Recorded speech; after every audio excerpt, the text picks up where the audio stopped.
नमस्कार, आदाब, सत श्री अकाल and welcome to Manage Brains, India's best online learning platform, जहां आपको मिलता है किंडरगार्टन से लेकर 12th तक का सारा education, every concept, every textbook, everything that you can study from kindergarten to 12th absolutely free of cost without paying even a single penny of money. ये सारा कंटेंट, हमारे वीडियोस, हमारे lectures, हमारे sessions आप access कर सकते हैं हमारे यूट्यूब चैनल से या फिर हमारी वेबसाइट से या फिर हमारी ऐप से।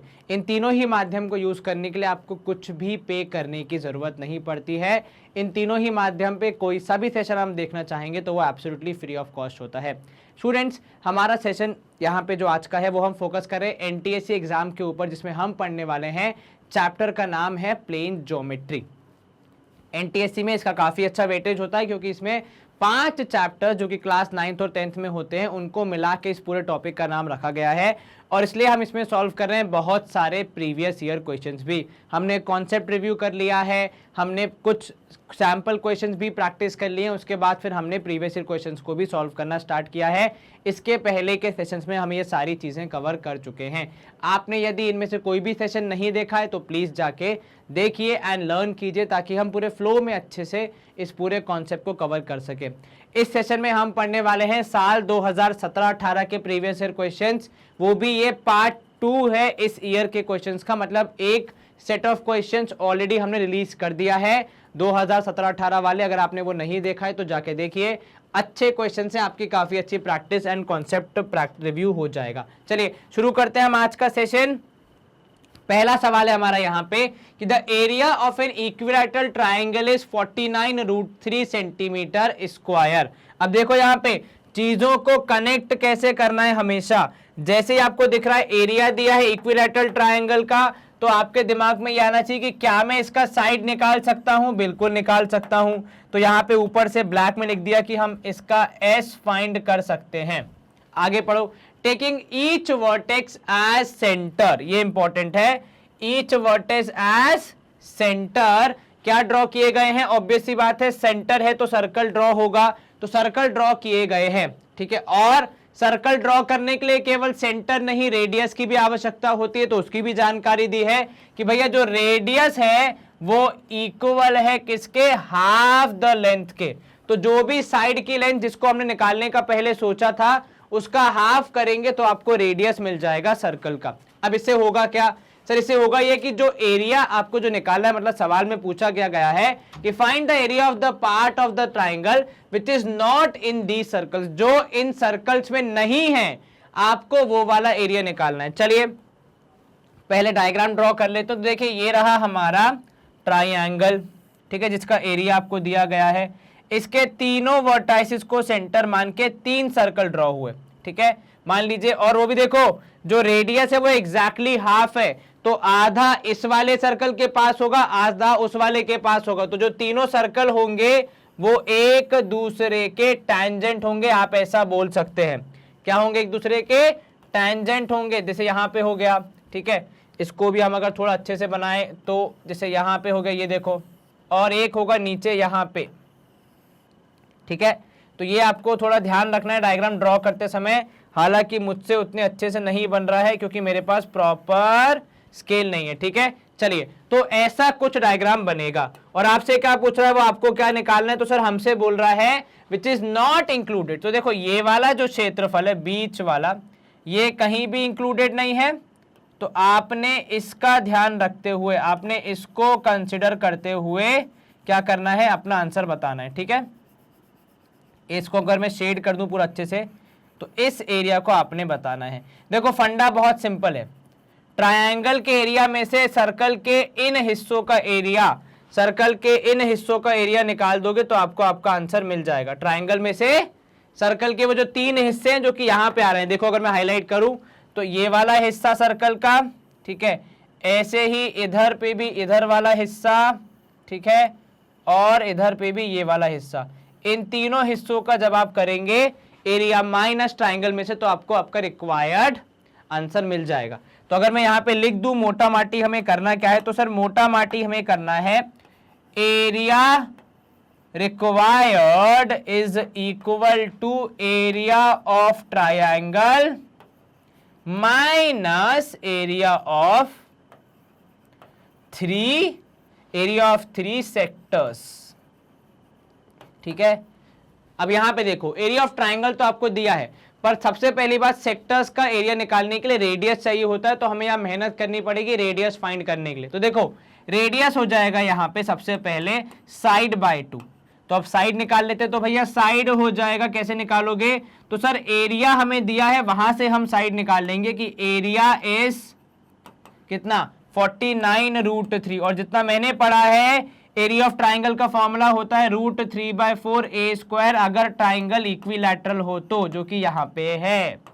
तो √3 से √3 पूरा पूरा कैंसिल हो जाएगा, क्या बचेगा sir a square by 4 equal to 49 बचेगा।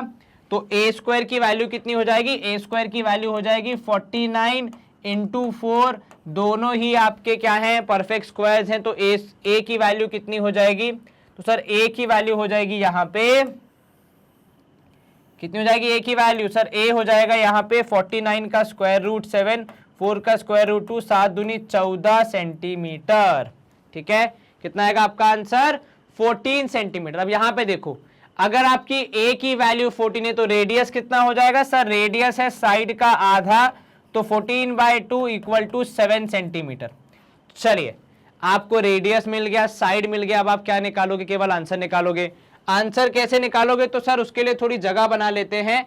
तो जैसा कि आपने फॉर्मूला लिखा था कि रिक्वायर्ड एरिया हो जाएगा area of triangle minus area of 3 sectors. अब देखो एरिया ऑफ ट्राइंगल तो आपको दिया हुआ है, तो वो निकालने की जरूरत तो हमें नहीं है, पर हाँ एरिया ऑफ सेक्टर जरूर निकालना पड़ेगा। तो एरिया ऑफ 3 सेक्टर्स, ठीक है, एरिया ऑफ 3 सेक्टर्स क्या हो जाएगा, it would be sir angle के हिसाब से होता है एरिया ऑफ सेक्टर, तो 3 है इसलिए 3 into theta by 360 into pi r square. अब इसमें एंगल की वैल्यू कितनी है वो भी सोचना पड़ेगा। सर यहाँ पे मेहनत थोड़ी कम है क्योंकि इक्विलैटरल ट्राइंगल है, इसका मतलब एंगल कितना होगा, कितना होगा 60 डिग्री। तो यहाँ पे आप करोगे 3 इंटू 60/360, पाई आर स्क्वायर मतलब 22/7, आर स्क्वायर मतलब देखो कितना हो जाएगा, यहाँ पे है 7 इंटू 7, मैंने थोड़ा सर्कल के अंदर लिख दिया। चलो 7 से 7 कैंसल, ये हो जाएगा 1/6, 3 2 जा 2 कितने जा सर 2 11 जा। तो यहाँ पे देखो आपका आंसर आएगा फाइनली 11 इंटू 7 मतलब 77 सेंटीमीटर स्क्वायर।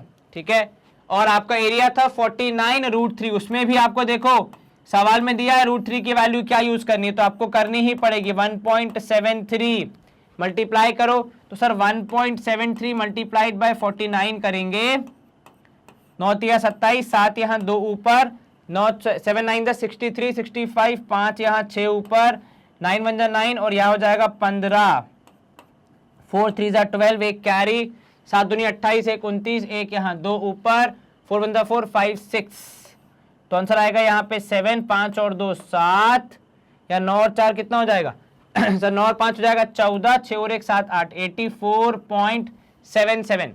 अब 84.77 में से यहाँ पे 77 आप माइनस करोगे तो कितना बचेगा, तो सर सब्ट्रैक्ट करेंगे तो 84.77 माइनस 77.00 ये पीछे के दोनों आ गए 77। सर 14 में से 7 गया तो 7 बचेगा, जो कि है ऑप्शन सी के रूप में। आपने क्या किया, पहले आपने डायग्राम ड्रॉ किया और समझा कि निकालना क्या है, उसके बाद आपने जो जो वैल्यूज पता थी उन वैल्यूज को छोड़ के जो वैल्यूज निकालनी थी उन पे फोकस करते हुए पहले सर्कल का रेडियस निकाला। वो कहां से निकाला, वो ट्राइंगल की साइड पता लगाई पहले एरिया यूज करके। तो पहले एरिया से साइड आई, साइड से रेडियस आया, रेडियस से तीनों सेक्टर्स का एरिया आया, फिर दोनों को सब्ट्रैक्ट करके फाइनली हमारा आंसर आया 7.77 सेंटीमीटर स्क्वायर। कंप्यूटर जी एक बार जवाब वेरीफाई कर दें, तो उनका जवाब भी है ऑप्शन सी, हमारा जवाब भी था ऑप्शन सी। स्क्रीन क्लियर, पहला प्रश्न यहां पे हो जाता है समाप्त। सेकंड क्वेश्चन आ गया हमारे सामने कि यहां दिए गए चित्र में आपको एबीसीडी एक साइक्लिक क्वाड्रिलैटरल दिया है जिसमें एंगल BAC की वैल्यू है 60, BCA की वैल्यू है 20, आपको ADC निकालना है। देखो यहाँ पे अब डिस्कशन वाले पॉइंट, तो एक तो साइक्लिक क्वाड्रिलैटरल है मतलब उसकी सारी क्वालिटीज पता होनी चाहिए, दूसरा आपको ये 2 एंगल दिए हैं तो इनका भी कुछ उपयोग होना चाहिए तभी तो दिया है। चलो इन दोनों एंगल्स पे जरा फोकस करो, ये कौन से ट्रायंगल का हिस्सा है? तो सर ये है इन ट्रायंगल BAC का हिस्सा है ये। इस ट्रायंगल में 3 एंगल कौन कौन से? सर एक एंगल BAC, एक एंगल BCA और एक एंगल हो जाएगा यहां पे last which is ABC is equal to 180 degree, क्योंकि ये क्या है, यहां पे आप यूज कर रहे हैं एंगल सम प्रॉपर्टी। अब इसमें से दो वैल्यू कौन सी हैं, 60 और 20 plus ABC is equal to 180 degree. तो 60 और 20 जोड़ के हो जाएगा 80, तो ABC की वैल्यू हो जाएगी यहां पे 100 डिग्री। अब जो ABC है उसका ADC से सीधा कनेक्शन है। क्या कनेक्शन है? सर ये दोनों है साइक्लिक क्वाड्रिलैटरल के एंगल्स, और साइक्लिक क्वाड्रिलैटरल के जो अपोजिट एंगल्स होते हैं उनका सम होता है 180 डिग्री। तो अब लिखोगे यहां पे now ABCD is a cyclic quadrilateral, ठीक है।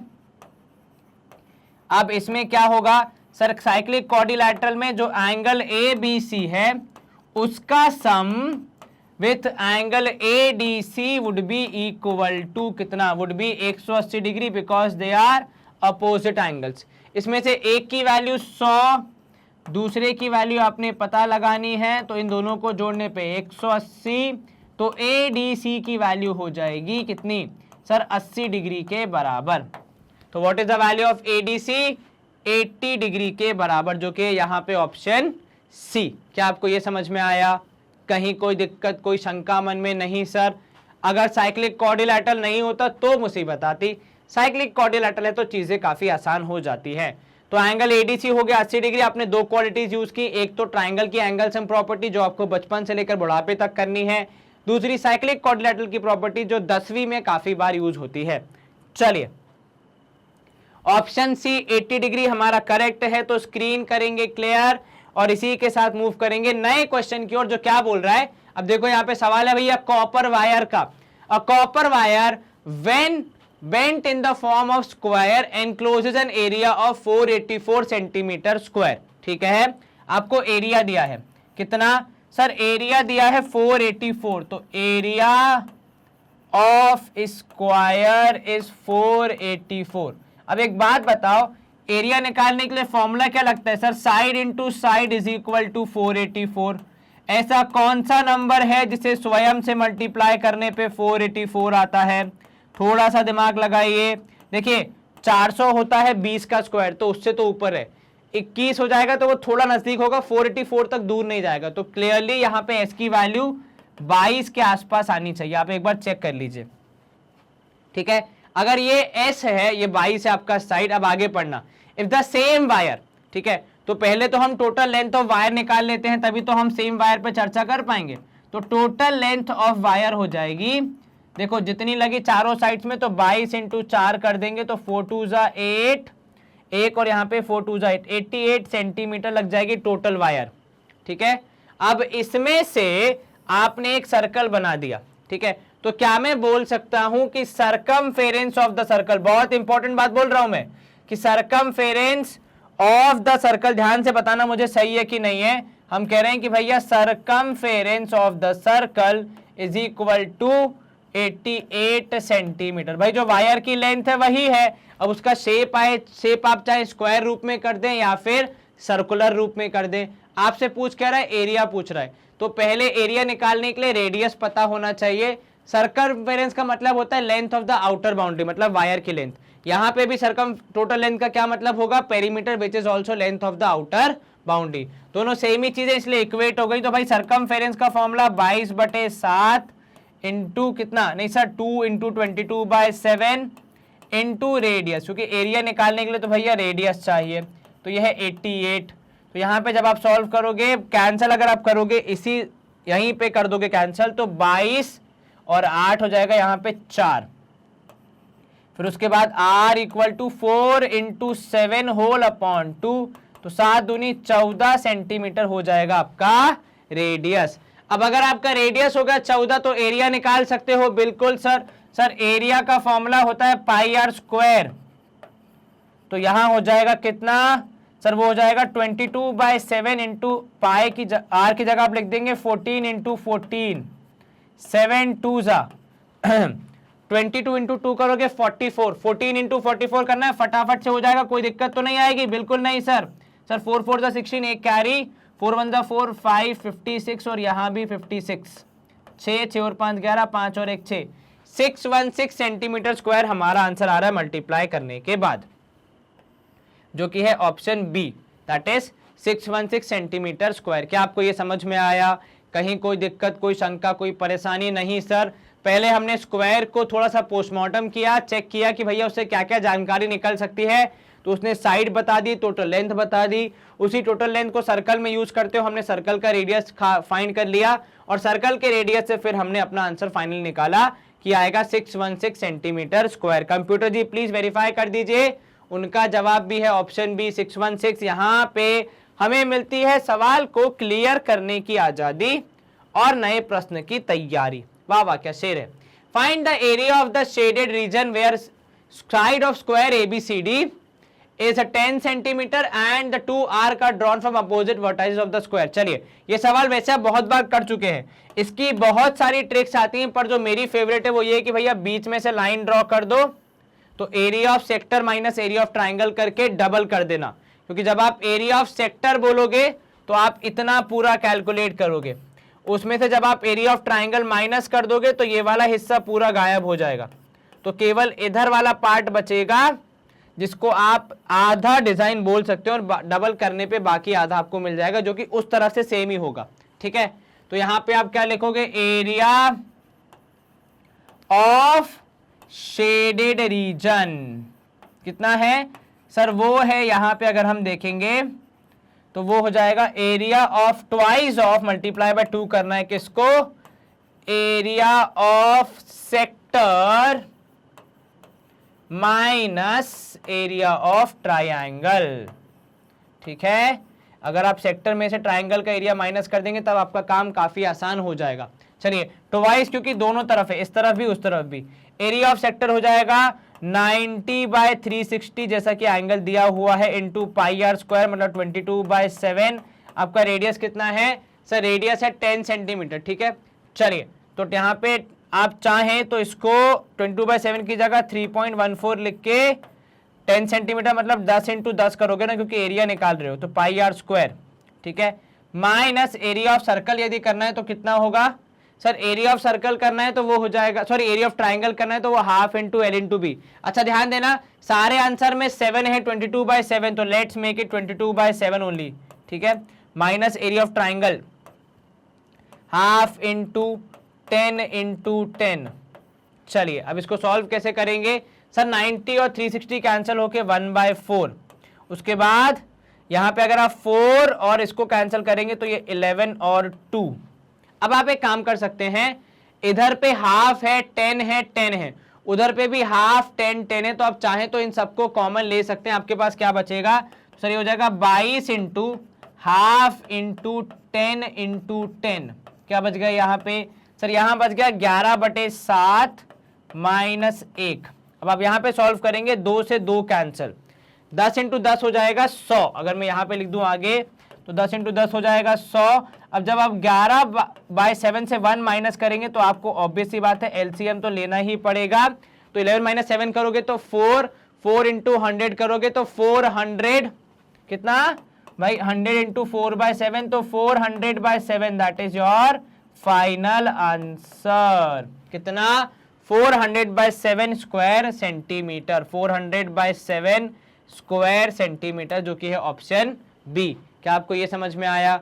कहीं कोई दिक्कत मन में? नहीं सर, कोई समस्या बिल्कुल नहीं सर। देखो ये तो गोल्डन रूल है, क्या करोगे, एरिया ऑफ सेक्टर में से एरिया ऑफ ट्राइंगल माइनस कर दोगे, फिर डबल कर दो, क्योंकि दोनों तरफ डिजाइन है, मतलब बेसिकली देखा जाए तो इस तरफ से भी डिजाइन बनाई गई है और उस तरफ से भी बनाई गई है, इसलिए डबल करना पड़ेगा। ठीक है, देखो लिखा भी है कहां पे, 2 अपोजिट वर्साइस, मतलब 2 बार बनाई है ना, तभी तो 2 अपोजिट वर्साइस की चर्चा हो रही है।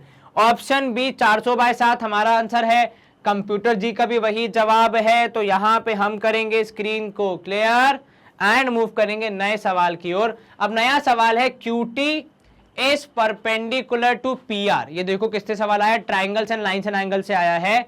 And QS is equal to किसको sir, QS is equal to PS, एक ये इंपॉर्टेंट है। और आपको कुछ एंगल दिए तो TQR है 40, RPS है 20, आपको बाकी एंगल्स निकालने हैं। चलो क्या करोगे आप, देखो इसको सॉल्व करने के बहुत सारे तरीके लोग यूज करते हैं, सबका अपना अपना तरीका होता है, क्योंकि बहुत सारे एंगल दिए तो कौन सा एंगल कैसे आप देख रहे हैं, कैसे यूज कर रहे हैं, वो आपकी मर्जी हो जाती है। एक तरीका ये है जिसमें कि सारी वैल्यूज यूज भी हो जाएंगी, वो सबसे पहले इस ट्राइंगल पे ध्यान देना, ठीक है। इस ट्राइंगल में आप क्या देखते हैं, इन ट्राइंगल QTR, जरा इस ट्राइंगल की चर्चा कर लो, इन ट्राइंगल QTR, सबसे पहले तो QT is perpendicular to PR, ठीक है, मतलब एंगल QTR की वैल्यू हो जाएगी कितनी, तो QTR की वैल्यू हो जाएगी 90 डिग्री। इसी ट्राइंगल के तीनों एंगल का सम कितना होगा, तो सर QTR की वैल्यू हो गई 90 डिग्री प्लस TQR की वैल्यू भी दी है सवाल में 40 डिग्री, एक बच गया बेचारा एंगल TRQ, उसकी वैल्यू हो जाएगी 180 डिग्री के बराबर। इन तीनों को जोड़ने मतलब because of again angle sum property, ठीक है। इसमें से जो दो एंगल आपको पता है तो 90 और 40 डिग्री जोड़ के हो जाएंगे कितना सा, 90 और 40 डिग्री प्लस TRQ जोड़ने पे आना चाहिए 180 के बराबर। सॉल्व करोगे अब जब TRQ आप, तो आपको क्या मिलेगा सर, 90 और 40 जोड़ेंगे 9 4 13, 180 में से 140 माइनस तो कितना हो जाएगा, नहीं 130 माइनस, तो आपके पास बचेगा angle TRQ is equal to 50 degree, कितना 50 डिग्री। कैसे पता सर, 9 4 13 माइनस किया तो एंगल TRQ आया 50 डिग्री। अब देखो यहाँ पे TRQ का यहाँ जो काम था वो खत्म हो जाता है और हमने हमारे सवाल में से दो चीजें यूज भी कर ली। अब देखो यहाँ पे दो तरीके हैं, यहाँ पे एक्सटीरियर एंगल प्रॉपर्टी यूज होनी है और यहाँ पे एंगल सम प्रॉपर्टी यूज होनी है। कई लोग पहले एक्सटीरियर यूज करते हैं बाद में एंगल सम प्रॉपर्टी यूज करते हैं, वो एक तरीका सॉल्व करने का।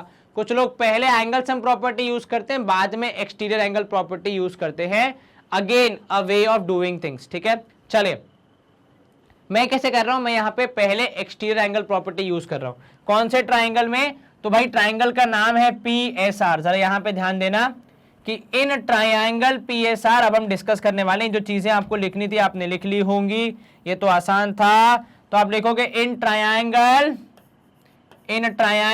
PSR, क्या होगा PSR में भैया, तो सर PSR में angle RPS plus angle PSR, नहीं sorry angle RPS plus angle PRS, इन दोनों को जोड़ने पे आएगा एंगल PSQ के बराबर। क्या बोला सर आपने, एक बार दोबारा बताएं। देखो गुरुदेव हम कह रहे हैं कि ये वाला एंगल प्लस ये वाला एंगल, इन दोनों को जोड़ने पर एक्सटीरियर एंगल PSQ के बराबर आएगा। कारण क्या है, यहाँ पे आप लिख सकते हो यूजिंग एक्सटीरियर एंगल प्रॉपर्टी। अब इसमें दो की वैल्यू आपको पता है तो तीसरा मिल जाएगा, 50 प्लस 20 जोड़ के एंगल PSQ बन गया कितना, 70 डिग्री। अब आ जाओ ट्राइंगल PQS पे, जिसके बारे में पूरी चर्चा हो रही थी। तो भैया इसमें अगर आप ध्यान से देखें तो एंगल, तो आप यहां पे लिखोगे इन ट्राइंगल PQS, दिख रहा है, ध्यान से देखो भैया, मुझे नहीं देखना है, इमेज को देखना है। वहां पे आप बोलोगे सबसे पहले PQ is equal to QS, और रीजन क्या है, नहीं सॉरी PQ नहीं, PS इक्वल टू QS, और रीजन क्या है सर, तो गिवन है कि QS इक्वल टू PS है, तो ब्रैकेट में आप लिखोगे गिवन। इसके बाद आप बोलोगे कि angle PQS would be equal to angle PSQ because angle opposite to equal sides are equal, ये आपको पहले से ज्ञात है। तो इसका मतलब जो एंगल PQS है, इन दोनों एंगल को अगर हम कुछ नाम दे दें या फिर डायरेक्ट लिख दें कि भैया angle PQS is equal to कितना, PQS नहीं, यहां पे कौन सा एंगल होगा sir, PQS and QPS, sorry QPS है ना, QS के सामने कौन सा है, QS के सामने QPS है, ठीक है। चलो, और उसके सामने PQS, तो एंगल PQS की वैल्यू है x प्लस 40, तब जो एंगल QPS है वो हो जाएगा x plus 40 degree is the value of angle QPS। कैसे पता आपको सर ये वाला साइड इसके बराबर है तो ये वाला पूरा एंगल इस पूरे एंगल के बराबर होगा, ये हमने पढ़ा है बहुत बार। अब इसी ट्राइंगल में तीनों एंगल्स को जोड़ने पे कितना आएगा, 180 डिग्री आएगा। तो यहां पे अगर आप देखेंगे तो एंगल, कौन सा एंगल है sir, angle QPS plus angle कितना है, प्लस एंगल है यहाँ पे कौन सा PQS, ठीक है। और लास्ट में एक और कौन सा एंगल होगा, तीसरा वाला सर PSQ।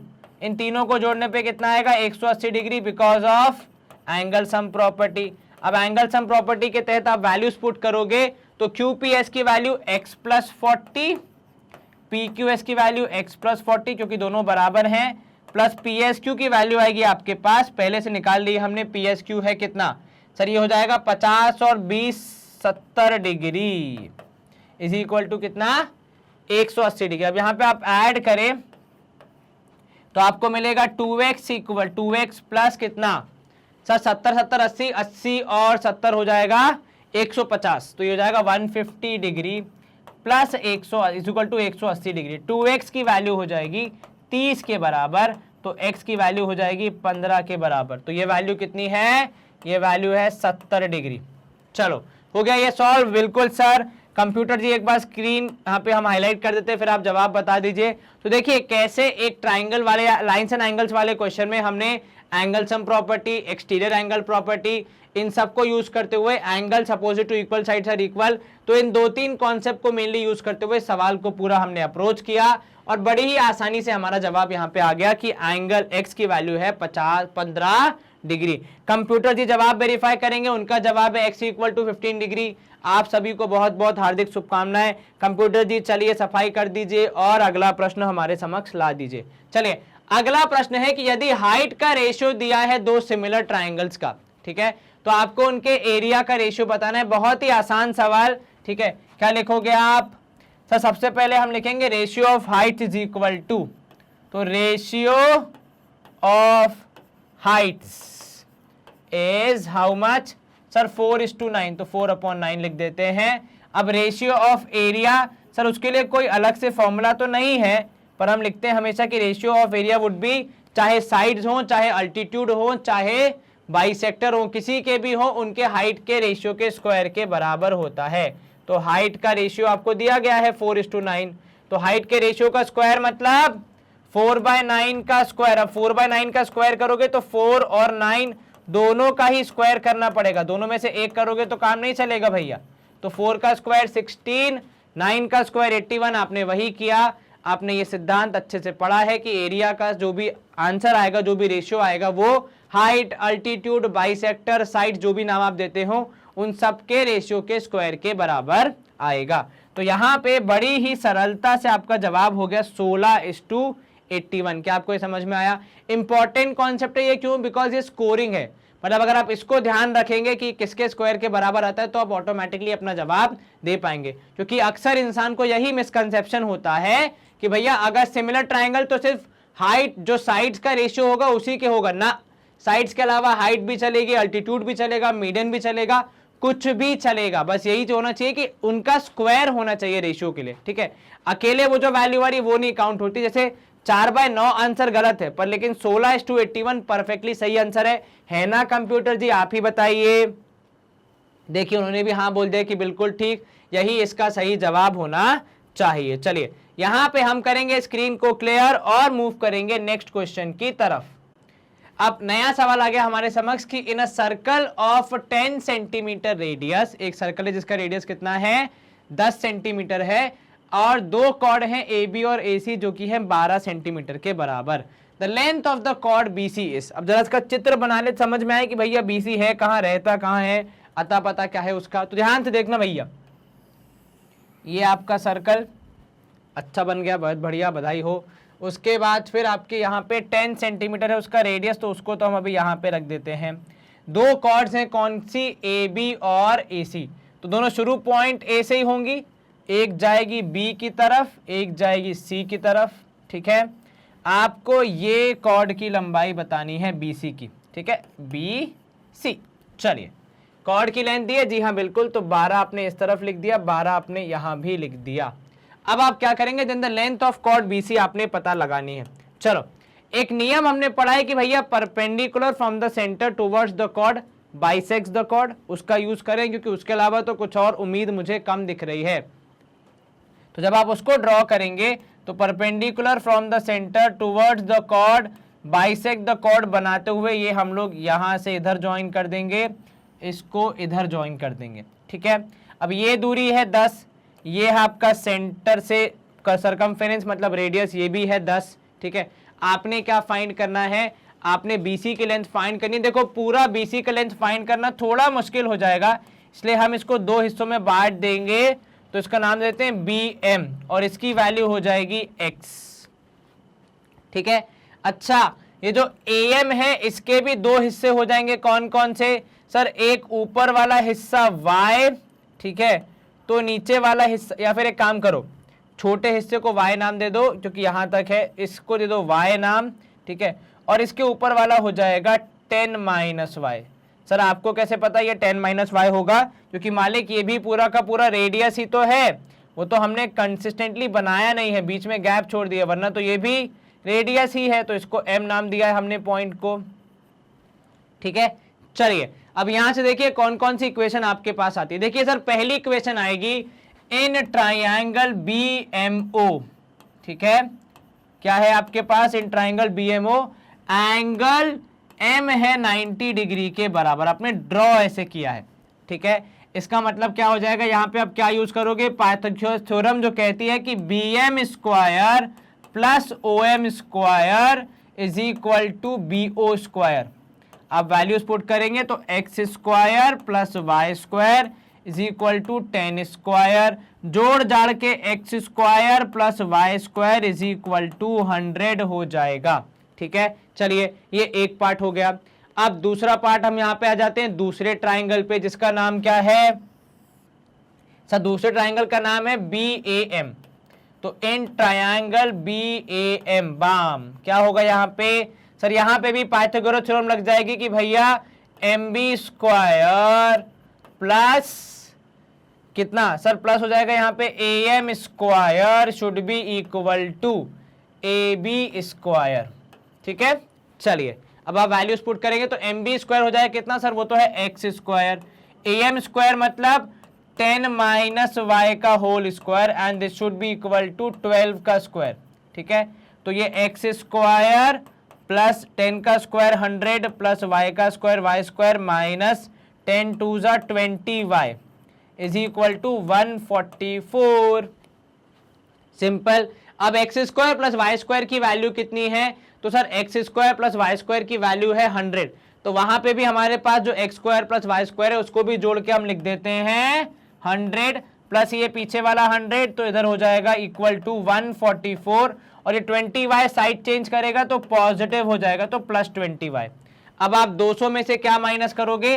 तो आप 200 में से 144 माइनस करोगे तब आपको 20y मिलेगा, ठीक है। सॉल्व करोगे इसको तो आपको मिलेगा यहाँ पे 66, यदि मैं नहीं 56 मिलेगा ना, बिल्कुल सर 56 मिलेगा which is equal to 20y। Minus करने पे डिवाइड करोगे तो 56 डिवाइड बाय 20, पहले 2 से डिवाइड कर लेना फिर 10 से, तो काम आसान हो जाएगा। अब जब आप 2 से डिवाइड करेंगे इसको तो कितना हो जाएगा सर? ये हो जाएगा 2 2 ज़ा 4, 2.8 हो जाएगा, ठीक है। 2.8 ये हो गया, और तो y की वैल्यू कितनी हो जाएगी? देखो 28 हो जाएगा 2 से डिवाइड करने पे, फिर 10 से डिवाइड किया तो डेसिमल लग जाएगा, तो y की वैल्यू आना चाहिए यहाँ पे 2 के बराबर। लगता है पेन की इंक हो गई है समाप्त, इंक भरवा लेते हैं। तो भाई हमारी y की वैल्यू कितनी आई थी इंक फिल करने के बाद? तो सर y की वैल्यू आ गई यहाँ पे 56 डिवाइड बाय 20, मतलब y की वैल्यू आ गई 2.8। लेकिन क्या हमारा काम यहाँ पे समाप्त हो जाता है? बिल्कुल नहीं सर, अभी तो सिर्फ y की वैल्यू आई, अभी तो आपको x से निकालना है। तो अब x कैसे निकलेगा? तो सर वैल्यूज हैं यहाँ पे, उनका हम यूज करेंगे और x की वैल्यू फाइंड करेंगे। चलिए जगह बनाते हैं हम भाई लिखने की, इरेज करते हुए। अब हम निकालेंगे यहाँ पे y की x की वैल्यू, ठीक है, with the help of y। Equation है वैसे हमारे पास कि x square plus y square is equal to 100 है, इसका यूज करके हम वैल्यू निकालेंगे y की। चलिए इसी इक्वेशन को जो जस्ट नीचे अभी लिखी हुई है इसी को हम यूज करेंगे। शुरू करते हैं हमारा ये प्रोसेस फटाफट, जिसके बाद आसानी से हम इस सवाल को सॉल्व कर पाएंगे। चलिए अब यहाँ पे हमारी कहानी अटकी थी कि भैया आपने कहा कि y की वैल्यू है 2.8, तो x square plus y square is equal to 100 है, ये आपको पता है। वाई स्क्वायर मतलब 2.8 का स्क्वायर, तो एक्स स्क्वायर प्लस 2.8 का whole square is equal to 100। अब 2.8 का स्क्वायर कितना होगा ये किसी को याद है क्या? ठीक है सर, 2.8 का स्क्वायर निकालना पड़ेगा, बिल्कुल निकालना पड़ेगा सर। तो सर 27 का स्क्वायर 28 का स्क्वायर याद तो अक्सर नहीं रहता लोगों को, इसलिए मल्टीप्लाई कर लेते हैं। 8 8 64, 4 यहाँ 6 ऊपर, 8 दूनी 16, 16 और 6 22, फिर से 8 दूनी 16, एक कैरी और 2 2 4 1 5, तो 784 आ रहा है हमारा आंसर। कितना? 784 आ रहा है भैया। 28 का स्क्वायर देखो आपका भी आ रहा है क्या? बिल्कुल सर। तो यहाँ पे आप लिखोगे x square plus 7.84 is equal to 100, क्योंकि डेसिमल था तो x square would be equal to 100 minus 7.84। मैं नीचे लिख के सब्ट्रैक्ट कर रहा हूं सीधे, ठीक है। एक्स स्क्वायर हो जाएगा, यहाँ पे माइनस करोगे तो यहाँ पे आएगा 16, ठीक है, और 99 में 7 गया तो 92, तो एक्स स्क्वायर है 92.16, तो एक्स की वैल्यू 92.16 का स्क्वायर रूट, जो कि पक्का परफेक्ट स्क्वायर लग रहा है मुझे तो, क्योंकि देखो सारी चीजें परफेक्ट स्क्वायर में तो ये भी होना चाहिए। और जहां तक मेरा कैलकुलेशन कहता है इसका जवाब होना चाहिए यहाँ पे 19.2, नहीं सॉरी कितना होना चाहिए 9.6, माफ कीजिएगा, सॉरी 9.6 होना चाहिए यहाँ पे आपका आंसर। किसका सर? x की वैल्यू का। तो यहाँ पे x हो जाएगा 9.6 के आसपास। अब ये तो x आया, x मतलब आपकी कहां से लेकर कहां तक की, b से लेकर o तक की दूरी मालूम चली है भैया। तो 9.6 इधर और उतना ही एग्जैक्टली हो जाएगा इस तरफ, तो जोड़ जाड़ के टोटल हो जाएगा 19.2। क्या आपको ये समझ में आया? Yes sir. कहीं कोई शंका, कोई दिक्कत? बिल्कुल नहीं सर। तो 9.6 इस तरफ आएगा, 9.6 उस तरफ भी आएगा, दोनों को जोड़ के हमारा जवाब आएगा 19.2 सेंटीमीटर। अब एक काम करेंगे हम, एक क्योंकि बहुत सारा हमने लिख दिया, क्लियर करने में टाइम लगेगा, इसलिए दबाएंगे फटाफट से जादुई बटन जो कि क्लियर भी कर देगा और जवाब भी वेरीफाई कर देगा कि 19.2 ही आपका किसका लेंथ है, कॉर्ड का कंप्लीट लेंथ है। आपको ये समझ में आया? बिल्कुल सर। चलिए यहाँ पे करते हैं स्क्रीन एक और बार क्लियर। अब नया प्रश्न है कि the length of circumference of a circle, एक सर्कल के सर्कमफेरेंस की लेंथ है कितनी?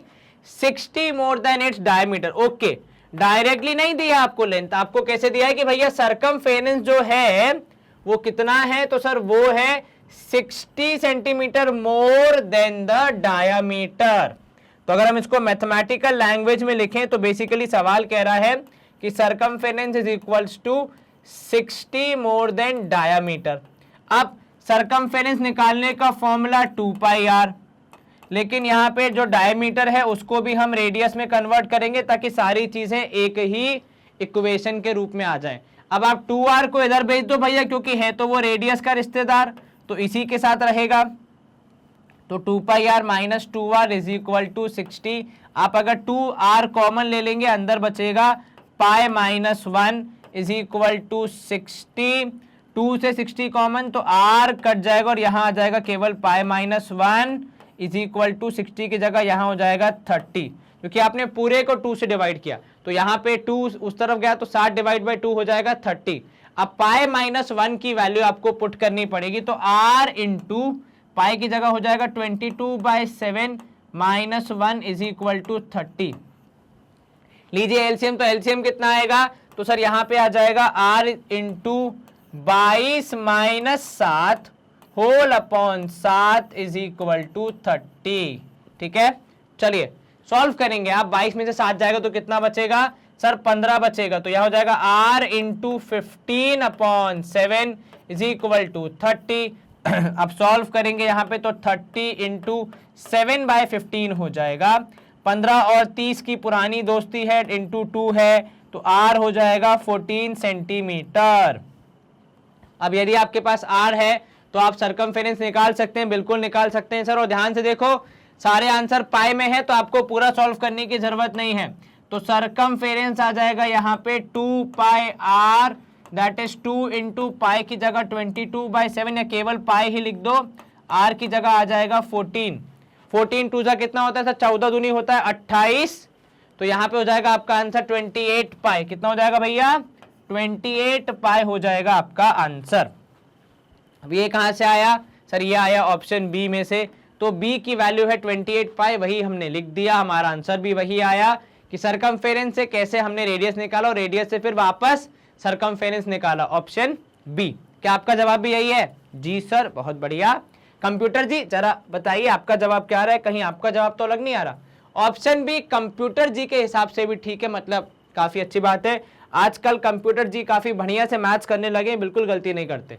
चलो, in the figure PQ is perpendicular to PS। Okay, PQ is perpendicular to PS, अर्थात PQ और PS के बीच का एंगल कितना है सर, 90 डिग्री है, मतलब 90 डिग्री का मामला है यहाँ पे, ठीक है।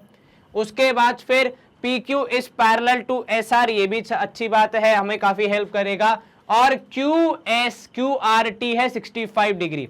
आपको क्या पता लगाना है, आपको पता लगाना है X और Y। चलिए देखते हैं इस कहानी को। तो सर सबसे पहले तो यहां पे अगर PQ is parallel to SR and हम मान रहे हैं कि PS is transversal, PS is transversal, in that case आप बोलोगे यहां पे कि एंगल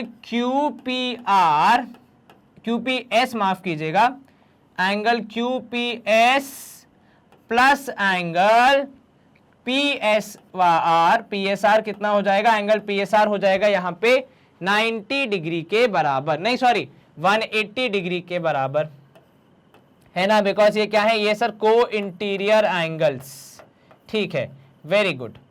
अब इसी के हिसाब से अगर ये को इंटीरियर एंगल्स है तो भाई साहब जो QPS है उसकी वैल्यू है 90 डिग्री। सर आपको कैसे पता है, देखो यहाँ लिखा तो है कि PQ is perpendicular to PS, तो मतलब वो एंगल P कितना है, 90 डिग्री है। और PSR को मैं कैसे लिख सकता हूं सर, PSR को आप लिख सकते हो Y प्लस एंगल QSR, और इन दोनों को जोड़ने पे 180 डिग्री। तो यहां से आपको बहुत ही इंपॉर्टेंट एक इंफॉर्मेशन मिली है कि भैया QSR की वैल्यू है और QSR या फिर प्लस Y की वैल्यू है 90 डिग्री के बराबर, ठीक है। तो मतलब ये पूरा एंगल कितना है, 90 डिग्री के बराबर है। चलिए बहुत बढ़िया। अब आ जाते हैं हम कौन सा एंगल पे, अब हम आ जाते हैं दूसरे ट्राइंगल पे, ठीक है, या बेशक पहले हम आ जाते हैं इस वाले पार्ट पे। क्या हम इसको निकाल सकते हैं? बिल्कुल निकाल सकते हैं सर। कैसे सर, लीनियर पेयर बन रहा है सर, साफ साफ। चलिए आपने कहा, हमने माना, तो एंगल जो QRS है, ठीक है, QRS प्लस एंगल QRT, इन दोनों को जोड़ने पे आपको कितना मिलेगा, 180 डिग्री मिलेगा, क्योंकि भैया ये है लीनियर पेयर। और इसका मतलब क्या है कि एंगल QRS की वैल्यू कितनी हो जाएगी सर, 165 हटा, नहीं केवल 65 हटा दीजिए और आपको मिल जाएगी वो वैल्यू। तो जो QRS है उसकी वैल्यू हो जाएगी यहाँ पे 180 minus 65, that is how much sir, यहाँ पे 60 जाएगा तो 120, तो 115 डिग्री हो जाएगी आपकी यहाँ पे वैल्यू, कितनी, 115 डिग्री। चलिए तो ये एंगल हो गया 115। अब अगर ये एंगल हो गया 115 तो क्या ये वाला एंगल निकल जाएगा? बिल्कुल सर। किस मेथड से? तो सर एंगल सम प्रॉपर्टी से निकल जाएगा आराम से। चलिए निकाल लेते हैं, उससे हमें काफी हेल्प हो जाएगी। अब यहाँ पे अगर आप ध्यान देंगे तो उससे सबसे पहले पता है क्या निकलेगा, एंगल Y निकल जाएगा, तो ये हमें आधा कम हमारा हो जाएगा। चलो तो हम आ जाते हैं यहाँ पे हमारे इंपॉर्टेंट पार्ट पे, तो इसको हम क्लियर कर देते हैं। कहाँ पे थे हम? तो सर हम यहाँ पे थे कि अब आ जाएंगे ट्रायंगल QRS पे, QRS, इसमें एंगल यहाँ पे है angle QRS plus angle RSQ, ठीक है, प्लस एंगल RSQ या फिर एंगल QSR, जो भी आप लिखें, QSR प्लस एंगल, तो QRS QSR plus angle SQR, इन तीनों को जोड़ने पे 180, फिर से एंगल सम प्रॉपर्टी। चलिए अब QRS की वैल्यू 115 आपने निकाली है, QSR आपको फाइंड करना है, बच्चा SQR उसकी वैल्यू दी है आपको, देखो चित्र में 28 डिग्री। बस इनको रखते जाओ, सॉल्व करते जाओ। सर 8 5 हो जाएगा 13, बिल्कुल ठीक, कोई शंका नहीं है इसमें। 8 5 कितना हो जाएगा, 13 हो जाएगा। उसके बाद फिर अब आप और ऐड करेंगे तो ये हो जाएगा 8 5 13 2 और 1 3 और 1 4, 143 डिग्री हो जाएगी इन सारे एंगल्स की वैल्यू। तो QSR की वैल्यू हो जाएगी यहाँ पे कितनी? तो सर यहाँ पे QSR की वैल्यू हो जाएगी 143, माइनस कर दो 180 में से कितना बचेगा सर? आंसर बचेगा हमारा यहाँ पे 10 में से 3 गया 7 और 17 में से 14 गया तो कितना 37 डिग्री। ऑल्सो हमें ये पता है कि y plus QSR is equal to 90 degree, हमने पहले ही प्रूफ किया है। तो कम से कम हमारा एक आंसर तो आ ही रहा है कि भैया 37 माइनस करना है किसमें से? 90 में से, तो हमें हमारा y मिल जाएगा। 10 में से 7 गया 3 बचेगा, 6 9 8 में से 3 गया तो 5, 53 डिग्री आएगी y की वैल्यू। तो ऐसा ऑप्शन जहां पे y की वैल्यू 53 है उसके हमारे आंसर होने के बहुत प्रबल चांसेस हैं, ठीक है।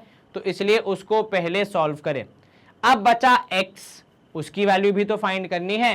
तो सर यहां पे अगर हम देखें तो अगेन ये लाइन इसके पैरेलल है, ठीक है, और ये है ट्रांसवर्सल।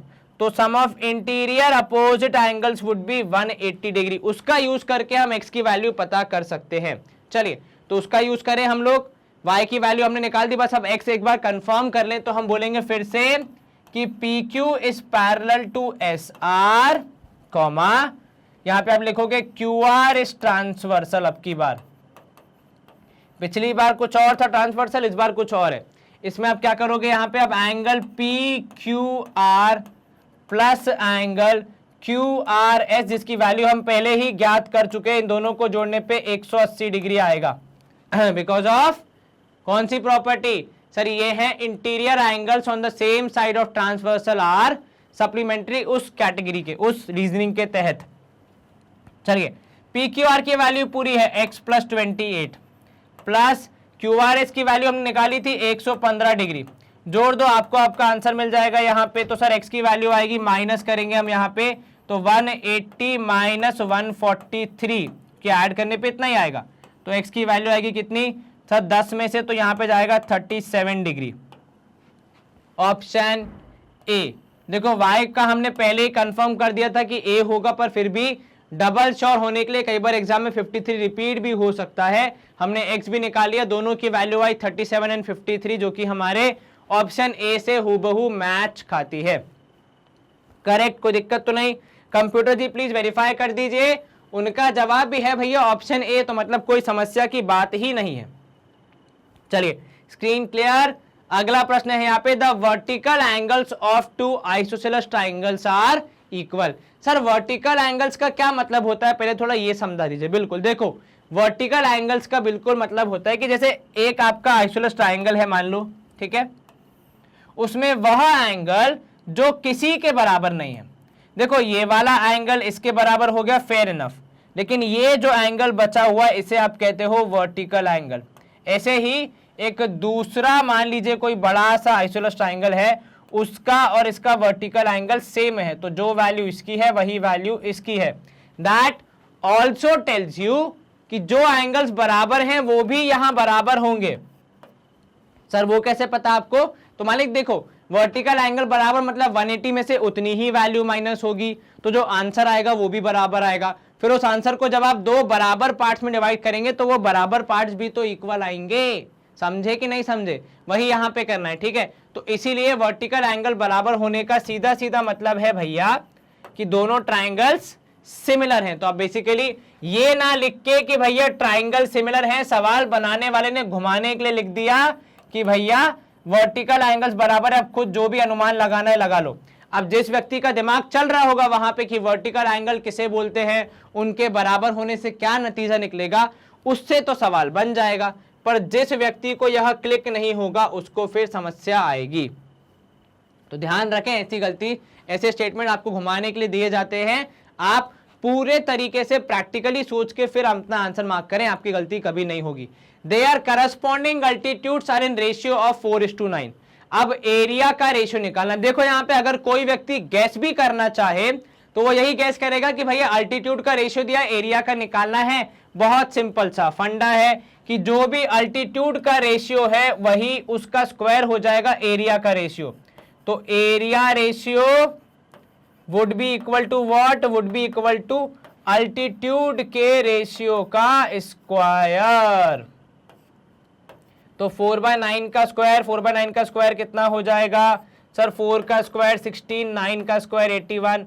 तो देखो पहला स्टेटमेंट में अगर आप नहीं भटकेंगे, ठीक है, मान लो अगर आपको वो स्टेटमेंट का मतलब पता भी नहीं चल रहा है, अगर आप दूसरा वाला भी केवल पढ़ लेंगे तो एक गैस करने के लिहाज से भी आप यही अटेम्प्ट करेंगे, है कि नहीं, कि भैया रेशियो दिया एल्टीट्यूड का, ट्राइंगल का निकालना है, स्क्वायर कर दो, और कोई खास तो ऑप्शन है नहीं। लेकिन ये सवाल को देते समय हमारा मकसद यही था कि हम आपको उस लाइन का मीनिंग समझा सकें, ताकि कल को आपके एग्जाम में किसी और क्वेश्चन में ऐसा कुछ आ जाए तो आप उसको सही तरीके से सॉल्व कर सकें, ठीक है। चलिए ऑप्शन ए कंप्यूटर जी ने भी वेरीफाई कर दिया कि 16:21 ही होगा आंसर। तो इसी के साथ हम करेंगे स्क्रीन को क्लियर और मूव करेंगे नए क्वेश्चन की ओर। अब देखो नया क्वेश्चन क्या बोल रहा है कि XY and MN intersect at point O। XY और MN क्या कर रहे हैं? इंटरसेक्ट कर रहे हैं at point O in the figure, ठीक है। POY की वैल्यू है 90 डिग्री, एक एंगल है POY जिसकी वैल्यू कितनी है? 90 डिग्री के बराबर है। आपको A:B का रेशियो दिया 4:5, आपने बताना है C की वैल्यू। तो भैया देखो पहले A:B का रेशियो यूज करके A और B की वैल्यू निकाल लेते हैं, उसके बाद फिर C की वैल्यू फाइंड करना हमारे लिए काफी आसान हो जाएगा, है कि नहीं? सिंपल है। चलो सर शुरू कैसे करेंगे? देखो यहाँ पे भैया एंगल जो है हमारा POY एंगल, ठीक है, तो angle POY plus angle POX would be equal to 180 degree. Sir ये क्यों हो जाएगा? क्योंकि भैया लीनियर पेयर है, बिल्कुल ठीक। अब अगर आप ध्यान से देखें तो POX के भी दो हिस्से हैं, उसको भी हम लिख देते हैं। तो POY की जगह मैं लिख दूं पहले 90, बिल्कुल लिख दीजिए सर। तो POY की जगह लिखा मैंने 90 और POX के दो हिस्से किए, एक कितना सर? एक है उसका हिस्सा A और दूसरा हिस्सा है B। बहुत बढ़िया, 180 डिग्री। तो यहां पे आपको क्या निष्कर्ष मिला कि A प्लस B है 90 के बराबर। लेकिन क्या हमें A प्लस B 90 से काम चलेगा? बिल्कुल नहीं सर, दोनों की अलग अलग वैल्यू निकालनी पड़ेगी। उसके लिए कुछ हेल्प है? अरे सर ये देखिए ना, A:B का रेशियो दिया 4:5, क्या इसका मतलब है A का वैल्यू 4 है, B का वैल्यू 5 है? नहीं सर, ये तो रेशियो है, एक संकेत दे रहा है कि भैया क्या वैल्यूज हो सकती हैं। आपको इनके साथ वेरिएबल अटैच करके पता लगाना पड़ेगा, बिल्कुल ठीक। तो ये 4x और 5x आपके वो वेरिएबल्स हो गए जो कि आपको हेल्प करेंगे सही आंसर निकालने के लिए। तो 9x हो जाएगा 90, तो x की वैल्यू आ जाएगी 10 डिग्री। तो मतलब आपके a की वैल्यू हो गई 4x मतलब 40, b की वैल्यू हो गई 50। क्या हमारा सवाल समाप्त हुआ? सर दोनों ने a और b पूछा ही नहीं, उन्होंने तो c पूछ लिया है। कोई बात नहीं, b और c को देखो, रिश्तेदारी है उनमें, बिल्कुल है सर। कैसे रिश्तेदारी है? बुआ के, मौसी के, किसके लड़के हैं सर? B और C जोड़ के देखेंगे तो लीनियर पेयर फॉर्म कर रहे हैं। तो B plus C is 180 degree. तो गणित की रिश्तेदारी है भैया यहाँ पे। B की वैल्यू है 50, अब C की वैल्यू निकालनी है तो वो तो आपके लिए आसान होना चाहिए। कितना आएगी C की वैल्यू? सर C आ जाएगा 180 माइनस 50 मतलब 130 डिग्री के बराबर। सिंपल गणित। क्या 130 हमारे ऑप्शंस में उपलब्ध है? बिल्कुल है सर, लास्ट ऑप्शन है ऑप्शन डी 130 डिग्री, उसी को हम अपना आंसर यहाँ पे मार्क करेंगे। कोई दिक्कत नहीं सर। चलिए स्क्रीन करते हैं क्लियर। और अरे सर अभी कैसे? कंप्यूटर जी से परमिशन तो लीजिए। कंप्यूटर जी का जवाब ऑप्शन डी मतलब सही है भाई, उन्होंने हाँ बोल दिया तो फिर तो आगे बढ़ ही सकते हैं अपन। जी सर। Next question. अब यहाँ पे सवाल क्या बोल रहा है? Diagonals of a rectangle ABCD are intersecting each other at point O।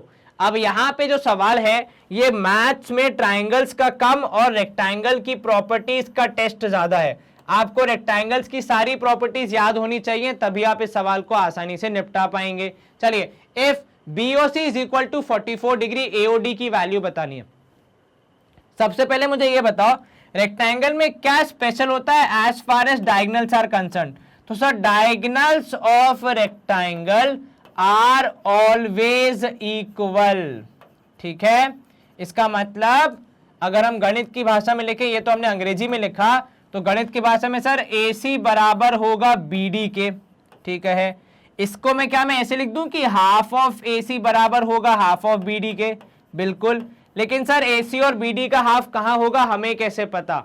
आपको पता है, क्योंकि एक और प्रॉपर्टी है जो कि सारे पैरेललोग्राम में लगती है कि डायगोनल्स ऑफ रेक्टेंगल आर, या फिर आर की जगह आप लिखोगे बाइसेक्ट ईच अदर। ठीक है, क्या करती हैं उनके डायगोनल्स? बाइसेक्ट करती हैं एक दूसरे को।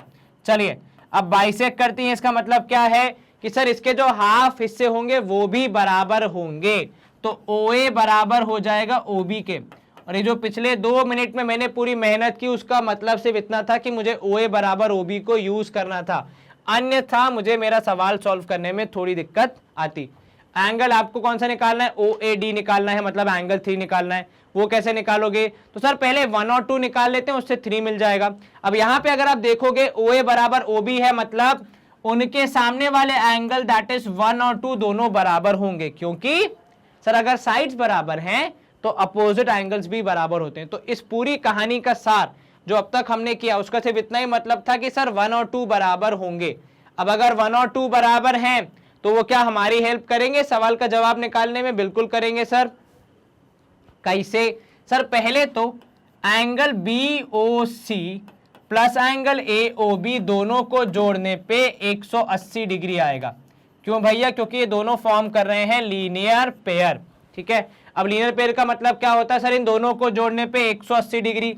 एक की वैल्यू है 44 44, दूसरे की वैल्यू हम फाइंड कर लेंगे। तो ये आ गया सॉल्व करने पे, बस गर्मा गर्म AOB की वैल्यू तैयार कि भैया 180 में से 44 माइनस कर दीजिए। कितना बचा सर? 180 में से 40 गया, 140 बचा, और 4 माइनस कर दिया, 136 बचेगा। अब ये जो एंगल AOB है, ये ट्राइंगल अगर आप AOB को ध्यान से देखें तो वहां पे एक महत्वपूर्ण एंगल है। तो यहां पे भी हम एंगल सम प्रॉपर्टी यूज करेंगे ताकि हमें एंगल मिल जाए। कौन कौन से सर? हमें मिल जाएंगे 1 और 2। कैसे सर? ये जो 1 + 2 + AOB है, इनका रिजल्ट आएगा 180 डिग्री। एंगल सम प्रॉपर्टी है सर। 1 और 2 की वैल्यू पता करनी है, लेकिन इतना पता है कि 1 और 2 बराबर हैं, तो 2 की जगह 1 भी लिख सकते हैं। सिर्फ यहां एंगल के नाम में कल को अपने परीक्षा के पेपर मत लिख के आ जाना कि 1 और 2 बराबर होते। राहुल सर ने बोला, मेरे भाई 1 और 2 से मेरा मतलब था एंगल 1 और एंगल 2। ठीक है, यहां पे फिर AOB की value 136 is equal to 180 degree. अब एंगल 1 2 बार है, तो आप इसको रख सकते हैं twice of angle 1 is equal to 180 degree minus 136। फटाफट माइनस कर दो सर। 180 में से 136 माइनस करेंगे, 10 में से 6 गया 4, 14 में से 13 गया 1, नहीं कितना, सॉरी 17 में से 13 गया तो 4। तो यहां पे आपका जवाब कितना आ रहा है? 44। तो सर ट्वाइस ऑफ एंगल 1 हो गया 44 डिग्री, एंगल 1 हो जाएगा 22 डिग्री। इसका मतलब साफ है कि जो एंगल 3 है वो कैसे निकलेगा? तो सर 1 और 3 को जोड़ने पे आना चाहिए 90। कारण बहुत सिंपल सर, जो रेक्टेंगल होता है उसके सारे एंगल्स 90 ही तो होते। तो एंगल 1 की जगह आपने लिखा 22, 3 की जगह अब आपको सिर्फ सॉल्व करना है। तो 90 में से 22 माइनस कितना बचेगा? तो angle 3 is equal to 90 minus 22। 10 में से 2 गया 8, 9 की जगह कितना आ जाएगा सर? 9 की जगह आ जाएगा 8, 8 में से 2 गया 6। तो क्या आपका जवाब भी 68 आ रहा है? भाई मुंडी मत हिलाओ, मुझसे बोलो 68 आ रहा है कि नहीं? बिल्कुल आ रहा है सर, 68 आंसर आ रहा है हमारा। मैंने वो माइनस किया, डिवाइड नहीं किया, ध्यान रखना। तो रूट एंगल 3 की सॉरी वैल्यू आएगी कितनी सर? एंगल 3 की वैल्यू आ रही है 68 डिग्री, जो कि है OAD। तो एंगल OAD की वैल्यू 68 डिग्री आएगी। वैसे उसका नाम यहाँ पे चित्र में एंगल 3 था, तो हमने भी वही बोला। चलो कंप्यूटर जी प्लीज थोड़ा सा, बिल्कुल कंप्यूटर जी ने थोड़ा सा कष्ट लिया है, हमें बता दिया है कि हमारा जवाब ठीक है। तो हम यहाँ पे करेंगे स्क्रीन को क्लियर और मूव करेंगे नेक्स्ट क्वेश्चन पे। अब देखो नेक्स्ट क्वेश्चन क्या बोल रहा है कि AB is parallel to CD। ठीक है, कोई बात नहीं, अच्छी बात है। The value of x is, आपको x की वैल्यू फाइंड करनी है। सर x कौन सा एंगल है? देखो x एंगल यहाँ पे है, ये रहा मध्य में। अब जो मध्य का एंगल है देखो वो अकेले नहीं कर पाएगा, उसकी हेल्प करनी पड़ेगी। तो हम क्या करेंगे? हम यहाँ पे ड्रॉ करेंगे एक और line which is parallel to the 2 given lines. ठीक है, तो यहां पे आपने O मान लो OX बना दी which is parallel to AB। आप चाहें तो लिख सकते हैं कि draw OX parallel to AB। ठीक है, अब इसमें क्या होगा सर? अगर OX is parallel to AB तो आप लिख दोगे यहां पे now OX is parallel to AB, और साथ में ब्रैकेट में लिख दोगे यहां पे कॉमा OA इज ट्रांसवर्सल। इस केस में क्या होगा सर, वो जो एंगल BAO है, बाओ जिसे आप बोल सकते हैं, प्लस एंगल AOX है, जिसको यहां पे हमें सॉल्व करना है, जो हमारी हेल्प करेगा, वो है 180 डिग्री के बराबर, बिकॉज दे बोथ आर को इंटीरियर एंगल्स। ठीक है, चलिए अब आप जब 180 में से 108 घटा देंगे तब आपको AOX मिल जाएगा।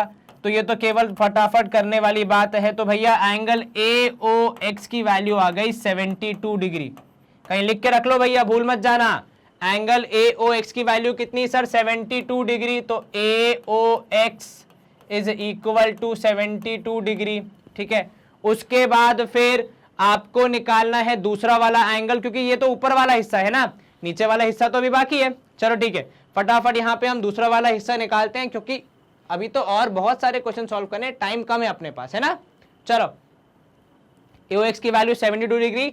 दूसरा वाला पार्ट है जहां पे OC है आपकी ट्रांसवर्सल, लेकिन लाइंस कौन सी पैरेलल हैं, तो OX is parallel to CD and OC is transversal. अब इस केस में क्या होगा सर, इस केस में भी वही होगा कि angle OCD plus angle COX is equal to 180 degree. फिर से कौन सा एंगल से भैया, ये को इंटीरियर एंगल्स, मतलब ट्रांसवर्सल के एक तरफ रहने वाले ऊपर नीचे वाले एंगल, जिन्हें जोड़ने पे 180 आता है।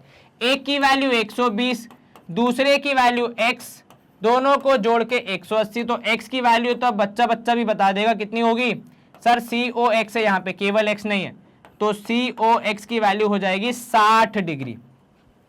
अभी भी एंगल x निकला नहीं है, क्यों भैया, क्योंकि सर जो एंगल x है वो दो एंगल का कॉम्बिनेशन है। कौन से दो एंगल, एक ऊपर लिखा है AOX, दूसरा ये नीचे वाला COX। तो AOX प्लस COX जब हम करेंगे तब हमें कहीं जाके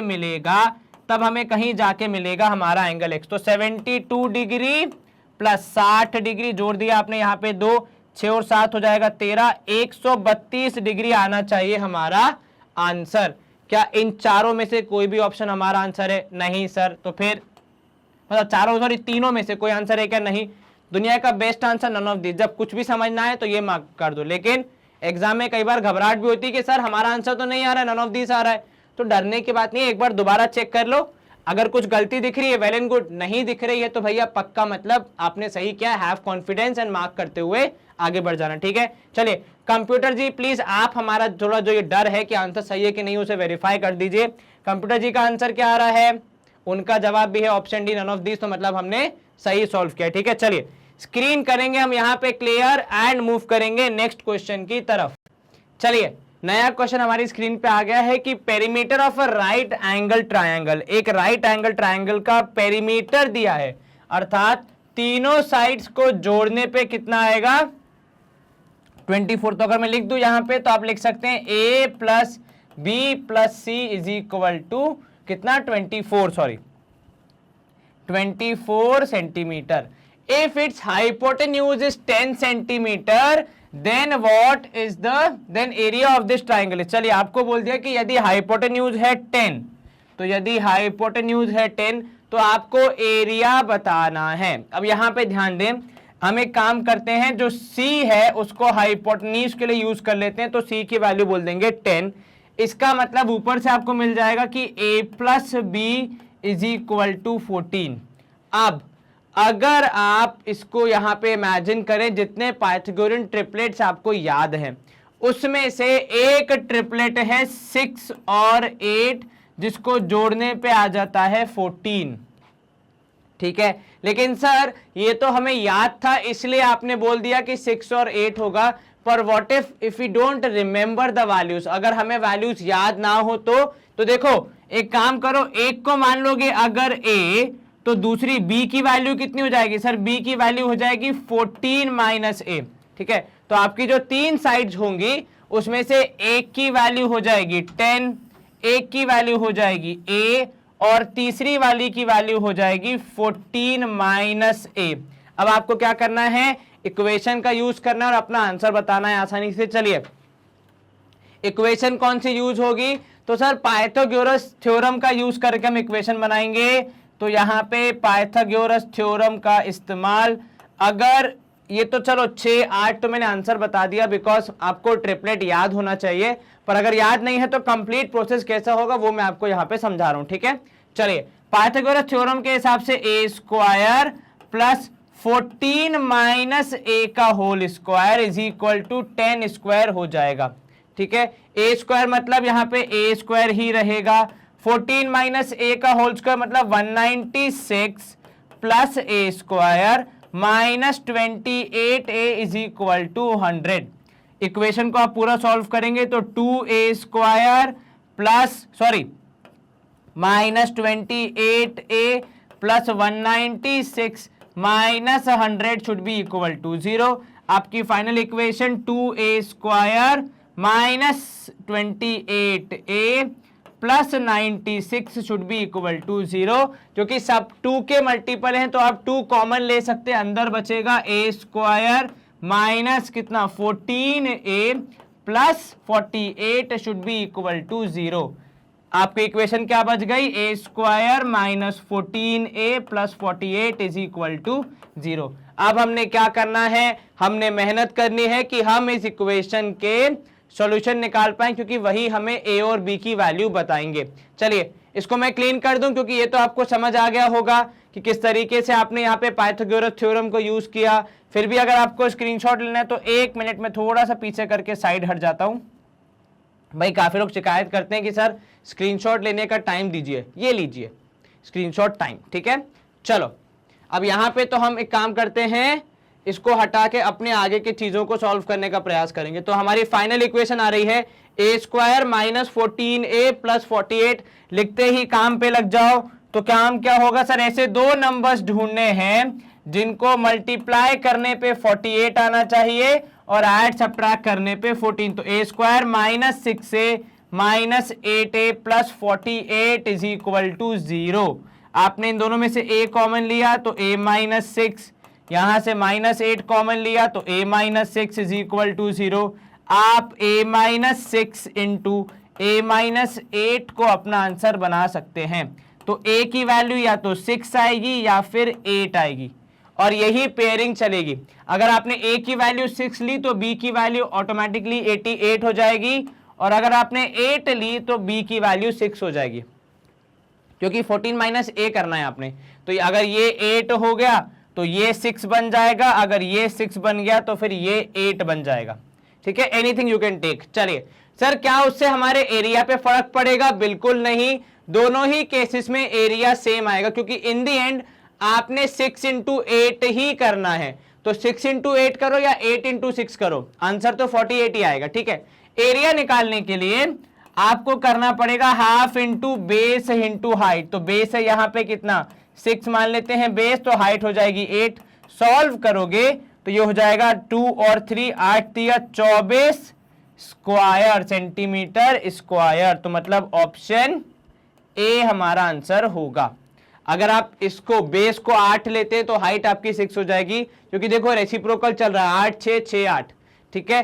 8 8 और 6 6 मत लेना, गलत हो जाएगा।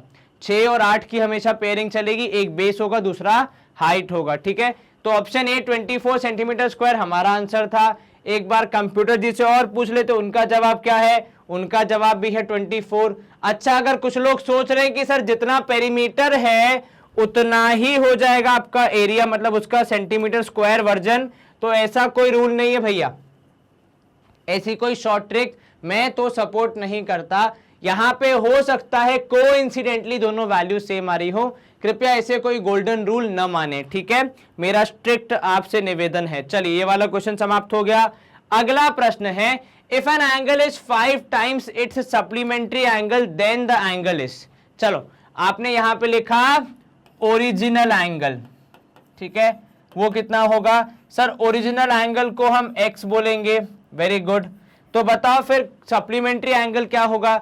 सर सप्लीमेंट्री एंगल का मतलब होता है कि दूसरा एंगल जिसको ओरिजिनल एंगल में जोड़ने पर कितना आ जाए, 180 डिग्री आ जाए, ठीक है। तो ऐसा एंगल मतलब x प्लस वाई करने पे कितना आना चाहिए, 180 डिग्री। तो y की value in terms of x हो जाएगी 180 डिग्री माइनस x, है ना। तो यहां पे हम y की जगह क्या लिखेंगे, हम लिखेंगे 180 डिग्री माइनस x। ये उसका रफ वर्क हो गया, देखो एक बार, क्योंकि सप्लीमेंट्री का मतलब क्या होता है, ओरिजिनल एंगल प्लस जो आपका एंगल है उसको जोड़ने पे 180 आना, तब आप कहते हैं कि ये उसका एक दूसरे के सप्लीमेंट्री। अब यहाँ पे देखो, ये तो एंगल और सप्लीमेंट्री एंगल की परिभाषा हो गई। अब यहाँ पे कंडीशन क्या बन रही है, angle is 5 times is supplementary, तो angle is 5 times its supplementary. तो जो भी सप्लीमेंट्री एंगल है जो कि 180 डिग्री माइनस 5 करने पे आना चाहिए, वो किसका है, वो 5, उसका 5 टाइम्स है ओरिजिनल एंगल, वही हमने यहां पे लिखा है। तो x इक्वल टू कितना हो जाएगा सर, 5 इंटू 180 माइनस 5x। मैं जानबूझ के 180 और 5 को मल्टीप्लाई नहीं कर रहा हूं, क्योंकि मुझे पता है वैसे भी करना ही है। अब आप यहां पे ले जाएंगे तो हो जाएगा 6x इज इक्वल टू 900, क्योंकि 18 इंटू 5 करने पे 90 आता है, तो 900 हो जाएगा। माइनस 5x इस तरह जाएगा, तो प्लस x की वैल्यू आ जाएगी 900 डिवाइड बाय 6, कितना हो जाएगा सर, 6 1 जा 6 बचेगा 30, 6 5 जा 30, तो 150 हो जाएगा आपका ओरिजिनल एंगल। और उसका फिर सप्लीमेंट्री कितना होगा, तो सर 180 से माइनस करके आएगा 30 डिग्री, तो वो हमारा आंसर होगा। क्या आपको ये समझ में आया? यस सर, कहीं कोई शंका मन में नहीं? आसान प्रश्न, बस केवल इक्वेशन को कैसे यूज करना है या फिर इंफॉर्मेशन जो यहाँ पे दी गई उसे कैसे इक्वेशन के फॉर्म में ढालना है, यदि आप वो सीख गए तो फिर आपका काम काफी आसान होगा। कंप्यूटर जी जवाब वेरीफाई करें, उनका जवाब भी है ऑप्शन बी 150 डिग्री। यहां पे आप करेंगे स्क्रीन को क्लियर। और नेक्स्ट क्वेश्चन है, in the given figure O is the centre of the circle, then value of x is. अब देखो यहां पे अगर O है सेंटर, ठीक है, तो आप एंगल के बारे में या फिर सर्कल के बारे में कुछ और बोल सकते हैं क्या? बिल्कुल बोल सकते हैं सर कि अगर O है सेंटर तो AOB would be definitely, would be 110% sure diameter, क्योंकि वो सेंटर से पास हो रही है और सरकमफेरेंस को टच कर रही है। सर अगर डायमीटर है तो उससे हमारा क्या फायदा? देखो अगर ये जानकारी दी गई है तो मतलब ऑब्वियस सी बात है कुछ ना कुछ हमारे फायदे की ही बात होगी, वरना जानकारी क्यों दी जाती? कुछ ना कुछ यूज होगा तभी तो। और अगर आप ध्यान से देखें तो एओबी डायमीटर होने की वजह से हम एसीबी एंगल निकालने के काफी करीब हैं।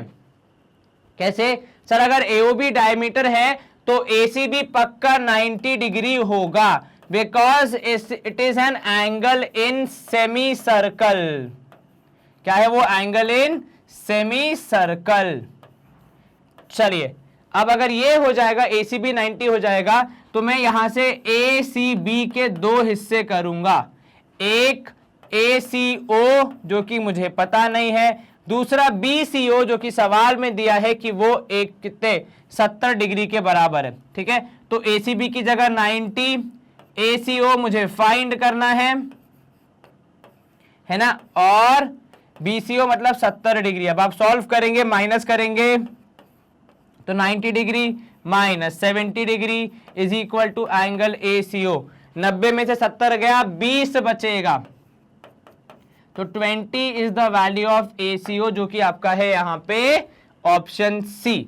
सर लेकिन एसीओ तो निकालना नहीं था, बिल्कुल ठीक, तो यहां पे अभी हम आंसर मार्क नहीं करेंगे, इसलिए कहते हैं जल्दबाजी नहीं करना। आपको बोला क्या गया था सवाल में? सर सवाल में बोला गया है एंगल एक्स निकालना है, तो क्या एसीओ और एक्स में कुछ कनेक्शन है? अब हम वो पता करने का प्रयास करेंगे। अगर वो पता चल जाएगा फिर हमारा काम काफी आसान हो जाएगा। आप में से कुछ लोगों ने तो यहां पे अब तक सॉल्व भी कर लिया होगा, ऐसी मेरी आशा है। चलिए यहां पे ध्यान दें, आपका सबसे बड़ा हिंट है इन ट्रायंगल एओसी। अब आ रहा है आपका हिंट की OA is equal to OC। अब तो आसान हो गया भैया, जिसको हिंट मिल गया है अब तक तो उसने सॉल्व भी कर लिया होगा, और कर लिया है तो इसी बात पे नीचे देखो लाइक बटन दबा दो एक बार प्लीज। Very good. चलो OA इक्वल टू OC हो गया, मतलब angle ACO would be equal to angle OAC, जिसका नाम X रखा गया है। और ये क्यों बराबर होंगे? Because they are angles opposite to equal sides, angles opposite to equal sides. अब यहां पे ACO की बात हो गई, तो ACO था 20 डिग्री, ओएसी का नाम था x, तो x की वैल्यू आ जाएगी 20 डिग्री के बराबर। Finally we get your answer as option C 20 degree. सबसे लास्ट, तब इतनी मेहनत के बाद फाइनली हमारा आंसर कितना आया कि भैया जो x है उसकी वैल्यू 20 डिग्री के बराबर होगी। क्या आपको ये समझ में आया? Yes sir. कहीं कोई दिक्कत? बिल्कुल नहीं सर। कंप्यूटर जी जवाब वेरीफाई कर दें।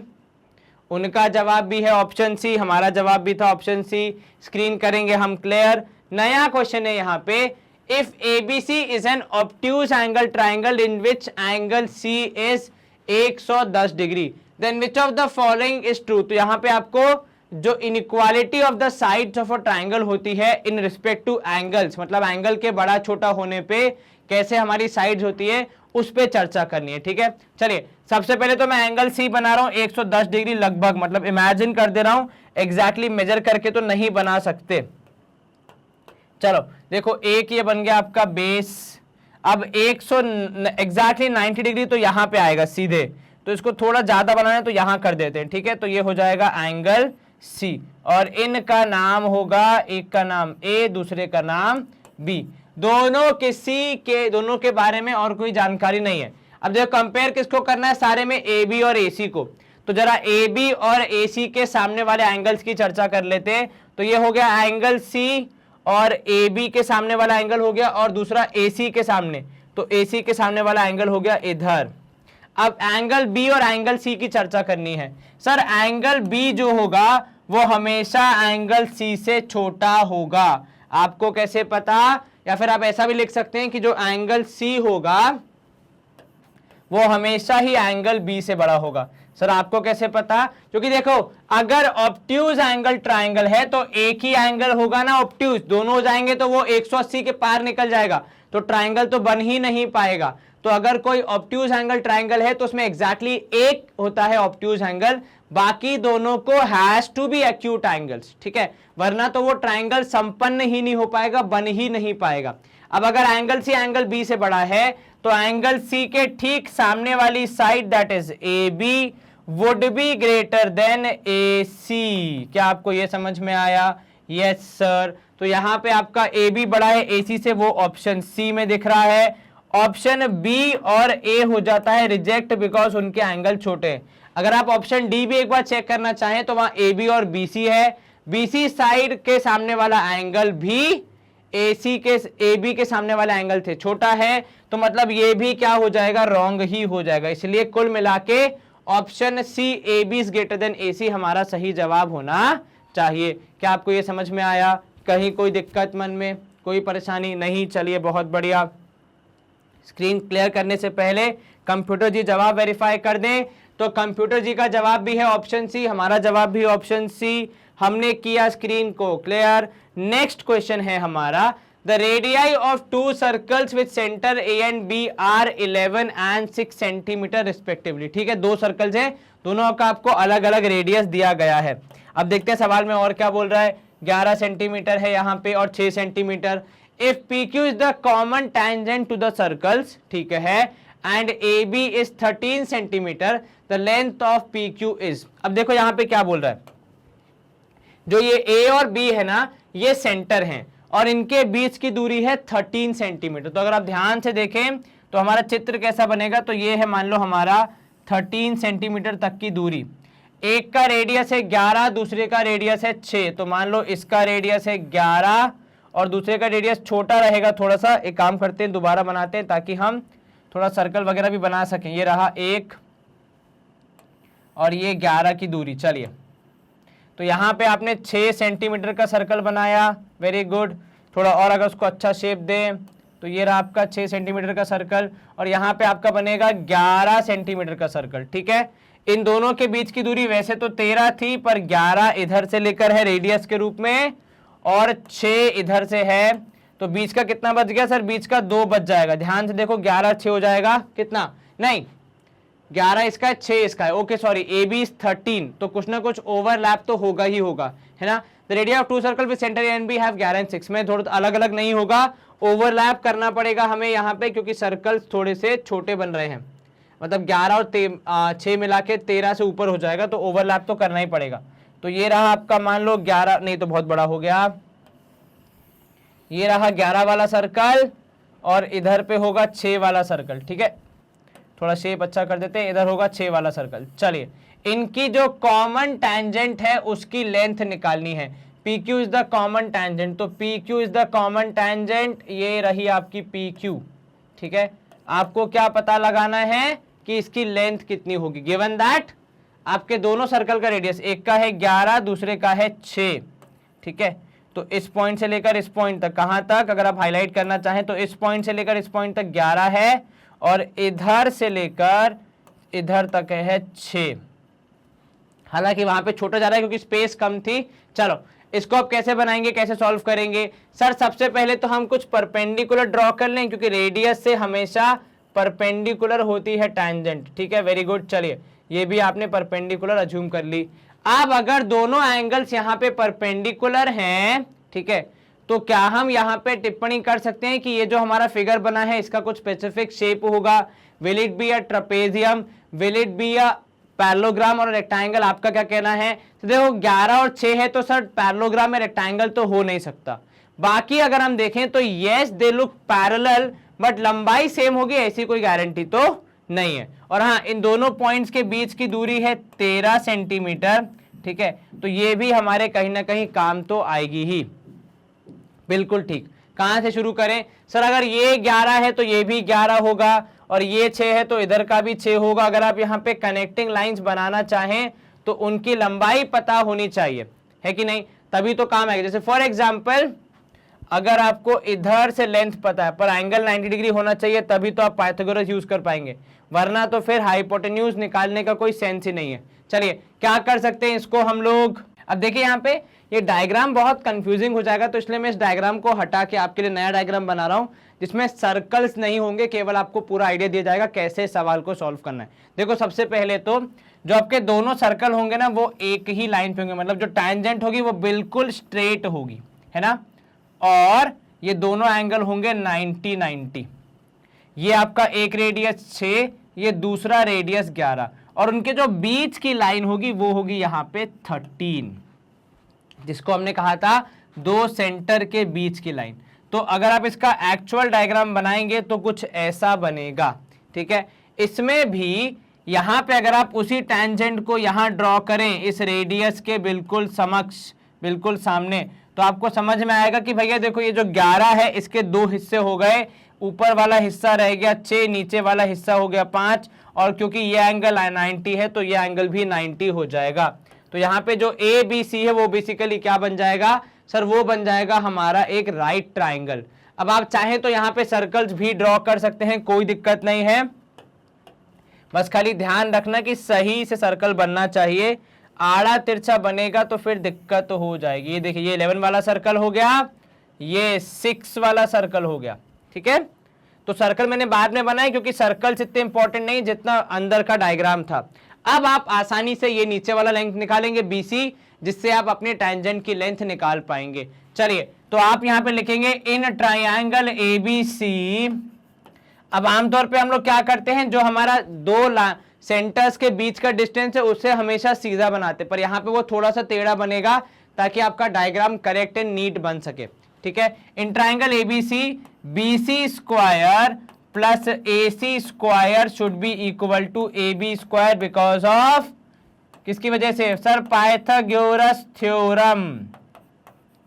ठीक है, अब इसमें भी BC स्क्वायर मतलब कितना हो गया सर? 12 का स्क्वायर, AC स्क्वायर की 5 स्क्वायर, और AB स्क्वायर है 13 स्क्वायर। सॉरी, BC स्क्वायर तो हमें निकालना है, आंसर हमें पता चलेगा भैया BC स्क्वायर हो जाएगा कितना सर? 169, जो कि है 13 का स्क्वायर माइनस 25, तो BC स्क्वायर आएगा अल्टीमेटली 144, तो BC की वैल्यू आएगी आपकी 12।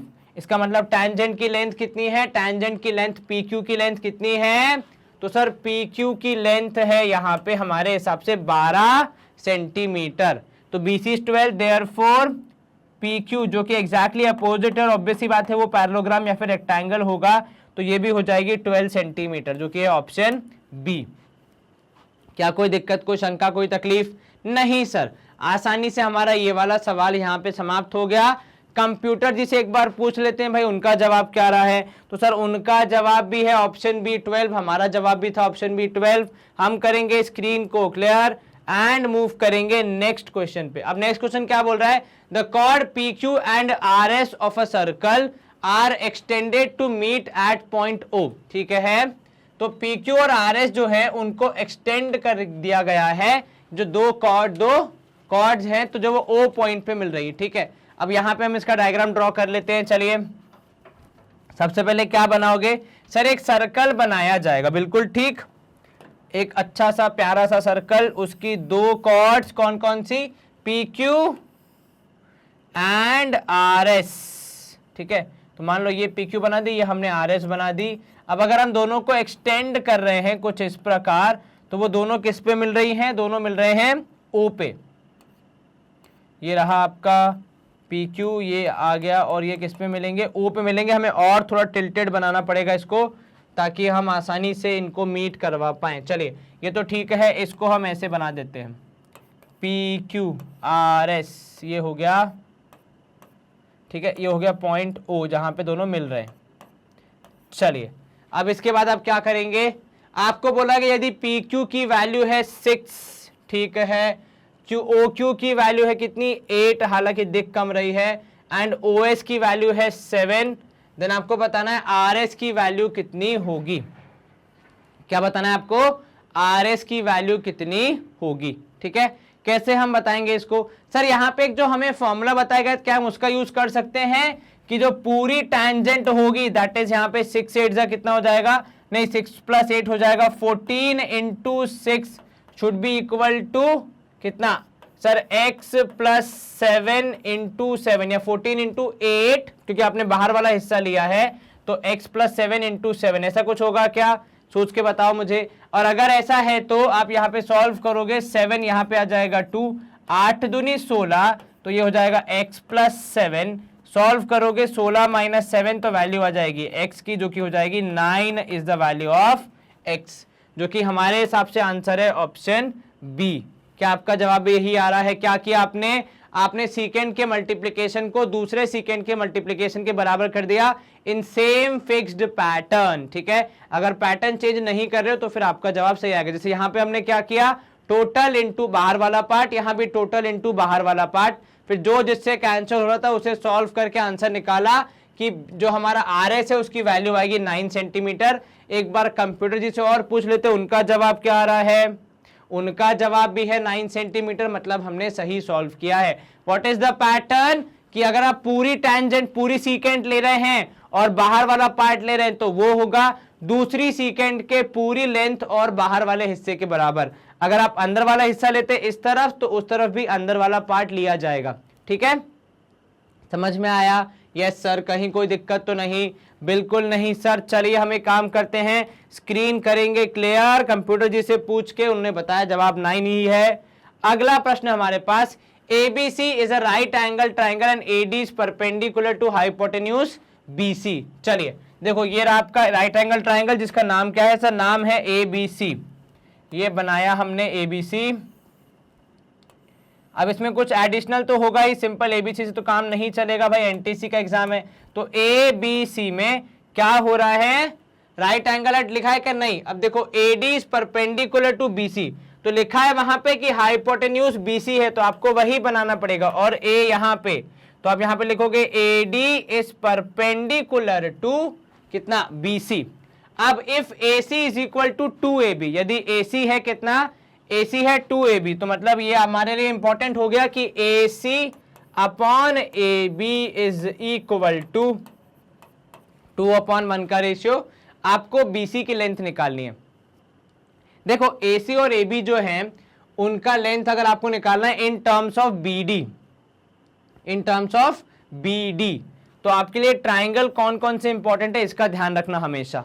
ठीक है, जैसे कि यहाँ पे है AC इस ट्राइंगल का पार्ट है, AB उस ट्राइंगल का पार्ट है।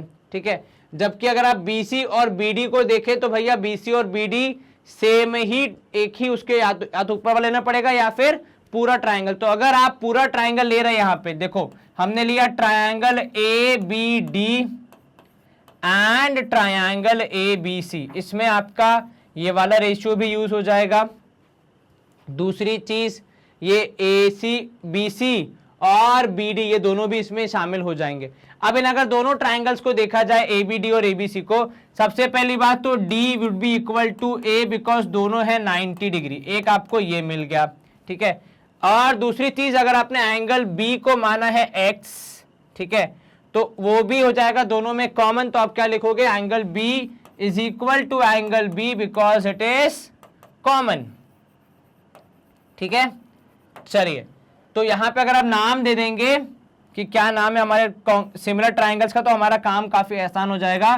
तो triangle ABD would be similar to triangle किसका, देखो यहां पे A के बराबर आ जाएगा C, B के बराबर B और D के बराबर है CBA, because the reason is angle angle similarity. अब अगर एंगल एंगल सिमिलैरिटी यूज हो रही है तो आप यहाँ पे रेशियो क्या निकालोगे, तो sir AB upon BC is equal to BD upon BA which in turn is equal to AB upon कौन सा BC CB।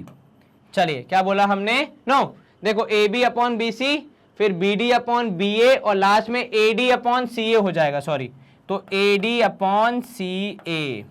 अब हमें कौन कौन सा चाहिए, सर हमें BC वाला चाहिए और BD वाला चाहिए। तो देखो BC और BD हो जाएगा ट्वाइस ऑफ AB स्क्वायर, ठीक है, तो BC AB square would be equal to BC into BD, यही होगा, है ना। या फिर आपके पास AC और AB का रेशियो है, तो AC और AB का रेशियो हम कैसे यूज कर सकते हैं, सर यहाँ पे अभी हमें यूज करना है BD और BC, तो वो हमारे पास साथ में आ गए, जबकि हमें क्या चाहिए, हमें तो चाहिए भैया यहाँ पे BC और BD के बीच में। तो देखो BC would be equal to, यहाँ पे अगर आप देखेंगे तो BC would be equal to what, so BC would be AB square whole upon BD is equal to कितना, इज इक्वल टू BC।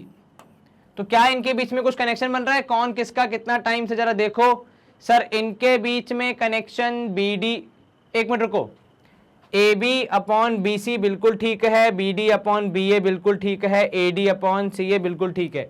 तो आपका BD वाला साइड जो है वो BC के कनेक्शन में यहाँ पे कुछ आ रहा है क्या, सर अभी तक तो नहीं मिल रहा है, आगे देखते हैं। चलिए चलो, ये जो इंपॉर्टेंट ऑब्जर्वेशन है इसे हम लिख लेते हैं, बाकी पूरा हम हटा देते हैं क्योंकि ये बहुत काम का है और आगे आने वाला है। तो ये बोल रहा है कि भैया AB स्क्वायर, ठीक है, is upon BD is equal to BC।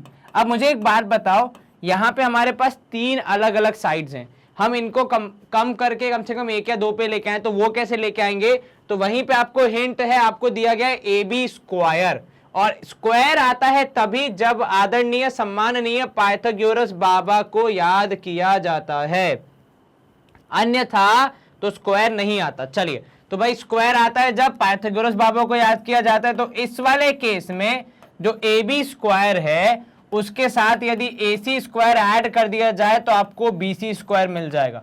वैसे तो दो और राइट ट्राइंगल हैं, एक नीचे वाला एक ऊपर वाला, लेकिन फिर भी मैं इसी को यूज करूंगा क्योंकि यहीं पे AB और BC दोनों साथ में हैं, ठीक है। चलिए, तो अब यहां पे अगर आप देखेंगे AB स्क्वायर को लग दिया मैंने एज इट इज, और जो AC स्क्वायर था उसकी वैल्यू रख दी 2AB। तो जो पूरी हमारी इक्वेशन थी पाइथागोरस वाली वो अब दो में आ गई, AB स्क्वायर और BC स्क्वायर। सॉल्व करेंगे इसको आप, तो आपको मिलेगा AB square plus 4AB square is equal to BC square. AB square plus AB square हो जाएगा 5AB square is equal to BC square, ठीक है। अगर आप चाहें तो यहां पे लिख सकते हैं कि AB square would be equal to BC square by 5, और यहीं से आपको मिलेगा एक और वैल्यू की AB square is equal to BC into BD। अब आप क्या करेंगे, सर रिप्लेस कर देते हैं, वही एक सॉल्यूशन है हमारे पास। तो जब आप रिप्लेस करने का प्रयास करेंगे यहाँ पे आपको क्या मिलेगा कि सर BC स्क्वायर बाय 5, क्या बोला आपने, BC square by 5 is equal to BC into BD। अब देखो कौन किससे कैंसिल हो रहा है, तो सबसे पहले तो यहाँ पे BC एक बार, मतलब स्क्वायर में से एक बार यहाँ के BC से कैंसिल, तो अब क्या बच गया, सर एक बच गया BC upon 5 is equal to BD। Cross multiply करेंगे आप तो BC हो जाएगा 5BD के बराबर। क्या आपको ये समझ में आया? बिल्कुल सर। तो यहां पे है आपका ऑप्शन सी 5BD के बराबर which is the value of BC। हो गया प्रूफ। तो पहले हमने सिमिलैरिटी यूज की, वहां से हमने ये रिजल्ट निकाला, उसकी मदद से फिर हमने पाइथागोरस थ्योरम यूज करके AB और BC के बीच में कनेक्शन निकाला और सॉल्व करते हुए BC और BD के बीच में कनेक्शन निकाल दिया। सिंपल, ठीक है। आपका सबसे बड़ा दोस्त आपका सवाल ही होता है। जैसे यहां पे भी मेरे पास 3 ऑप्शन थे किसके बीच में लगानी है सिमिलैरिटी, मैंने वही वाला ट्राइंगल यूज किया जो कि यहाँ पे मेरे मैक्सिमम चीजों को इन्वॉल्व कर दे, क्योंकि उस ट्राइंगल में ACAB भी इन्वॉल्व हो गए, BC भी इन्वॉल्व हो गया, BD भी इन्वॉल्व हो गया, इसलिए हमने वो 2 ट्राइंगल यूज किए थे, ठीक है। और उसका एडवांटेज हमें यहाँ पे देखने को मिला। चलिए कंप्यूटर जी एक बार जवाब वेरीफाई कर दें। उनका जवाब भी है option see that is 5BD। हमारा जवाब भी वही आया था। अब हम करेंगे स्क्रीन क्लियर करने के बाद नेक्स्ट क्वेश्चन की ओर रुख। अगर एक ट्राइंगल के 2 एंगल दिए गए आपको, देखिए यहां पे, और ये सवाल क्यों यहां पे घबराने योग्य है, मतलब व्यक्ति को घबराने योग्य कर सकता है, क्योंकि जो एंगल के मेजरमेंट दिए हैं ना, ये बहुत ही डिटेल में दिए हैं। यूजुअली जब हम नॉर्मल मैथमेटिक्स करते हैं तो हम हमेशा केवल डिग्री वाला मेजर लेते हैं, उसके आगे नहीं जाते, पर यहाँ पे एंगल को उसी वे में लिया गया है जैसे कि यहाँ पे हम एकदम डिटेल में लेते हैं कि भैया 87 डिग्री 24 मिनट 54 सेकेंड्स, ऐसा कहा जाता है।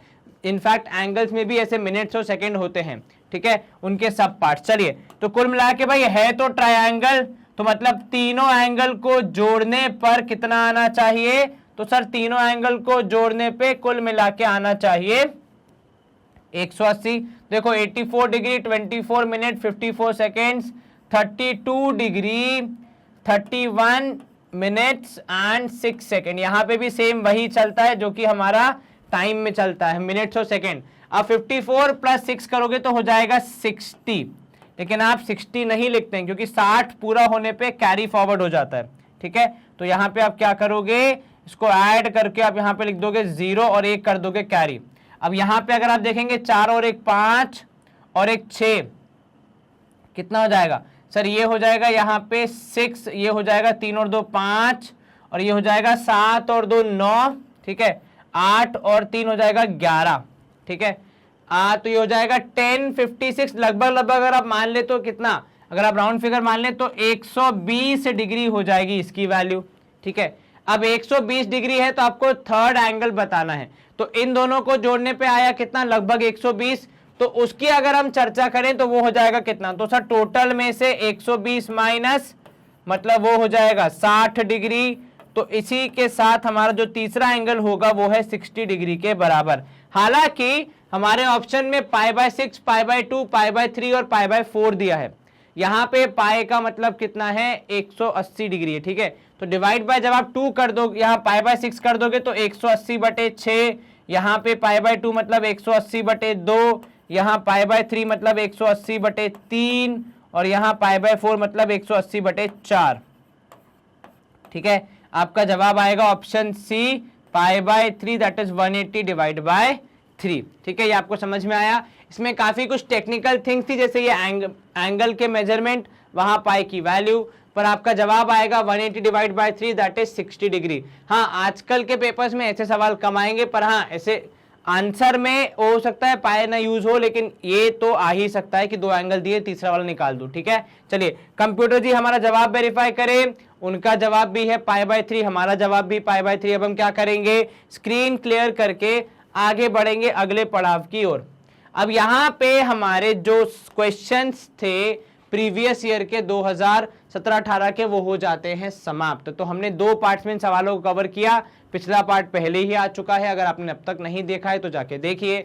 और हाँ, यदि आप सोच रहे हैं कि सर ये पिछला पार्ट कब आया, हमें तो पता ही नहीं चला, हमें प्लेलिस्ट नहीं मिल रही है या फिर हमें सारे वीडियोस नहीं मिल पा रहे हैं, तो उसका रामबाण जो इलाज है वो आपके लिए ढूंढा गया है, और वो है हमारी वेबसाइट के रूप में। आपको क्या करना है, कुछ ज्यादा नहीं करना, केवल गूगल पे जाइए और टाइप कीजिए magnetbrains.com, वहां पे आपको हमारी वेबसाइट मिल जाएगी जिसको आप फ्री ऑफ कॉस्ट एक्सप्लोर कर सकते हैं। वेबसाइट के जो फ्रंट पेज है, जो हम कहते हैं ना होम पेज है, उसी पे आपको जो जो चीजें कवर करता है NTSC, from CBSE English medium तो Hindi medium, spoken English, NTSC, olympiad, JEE, NEET, UPSC, सबकी डिटेल्स आपको मिल जाएंगी।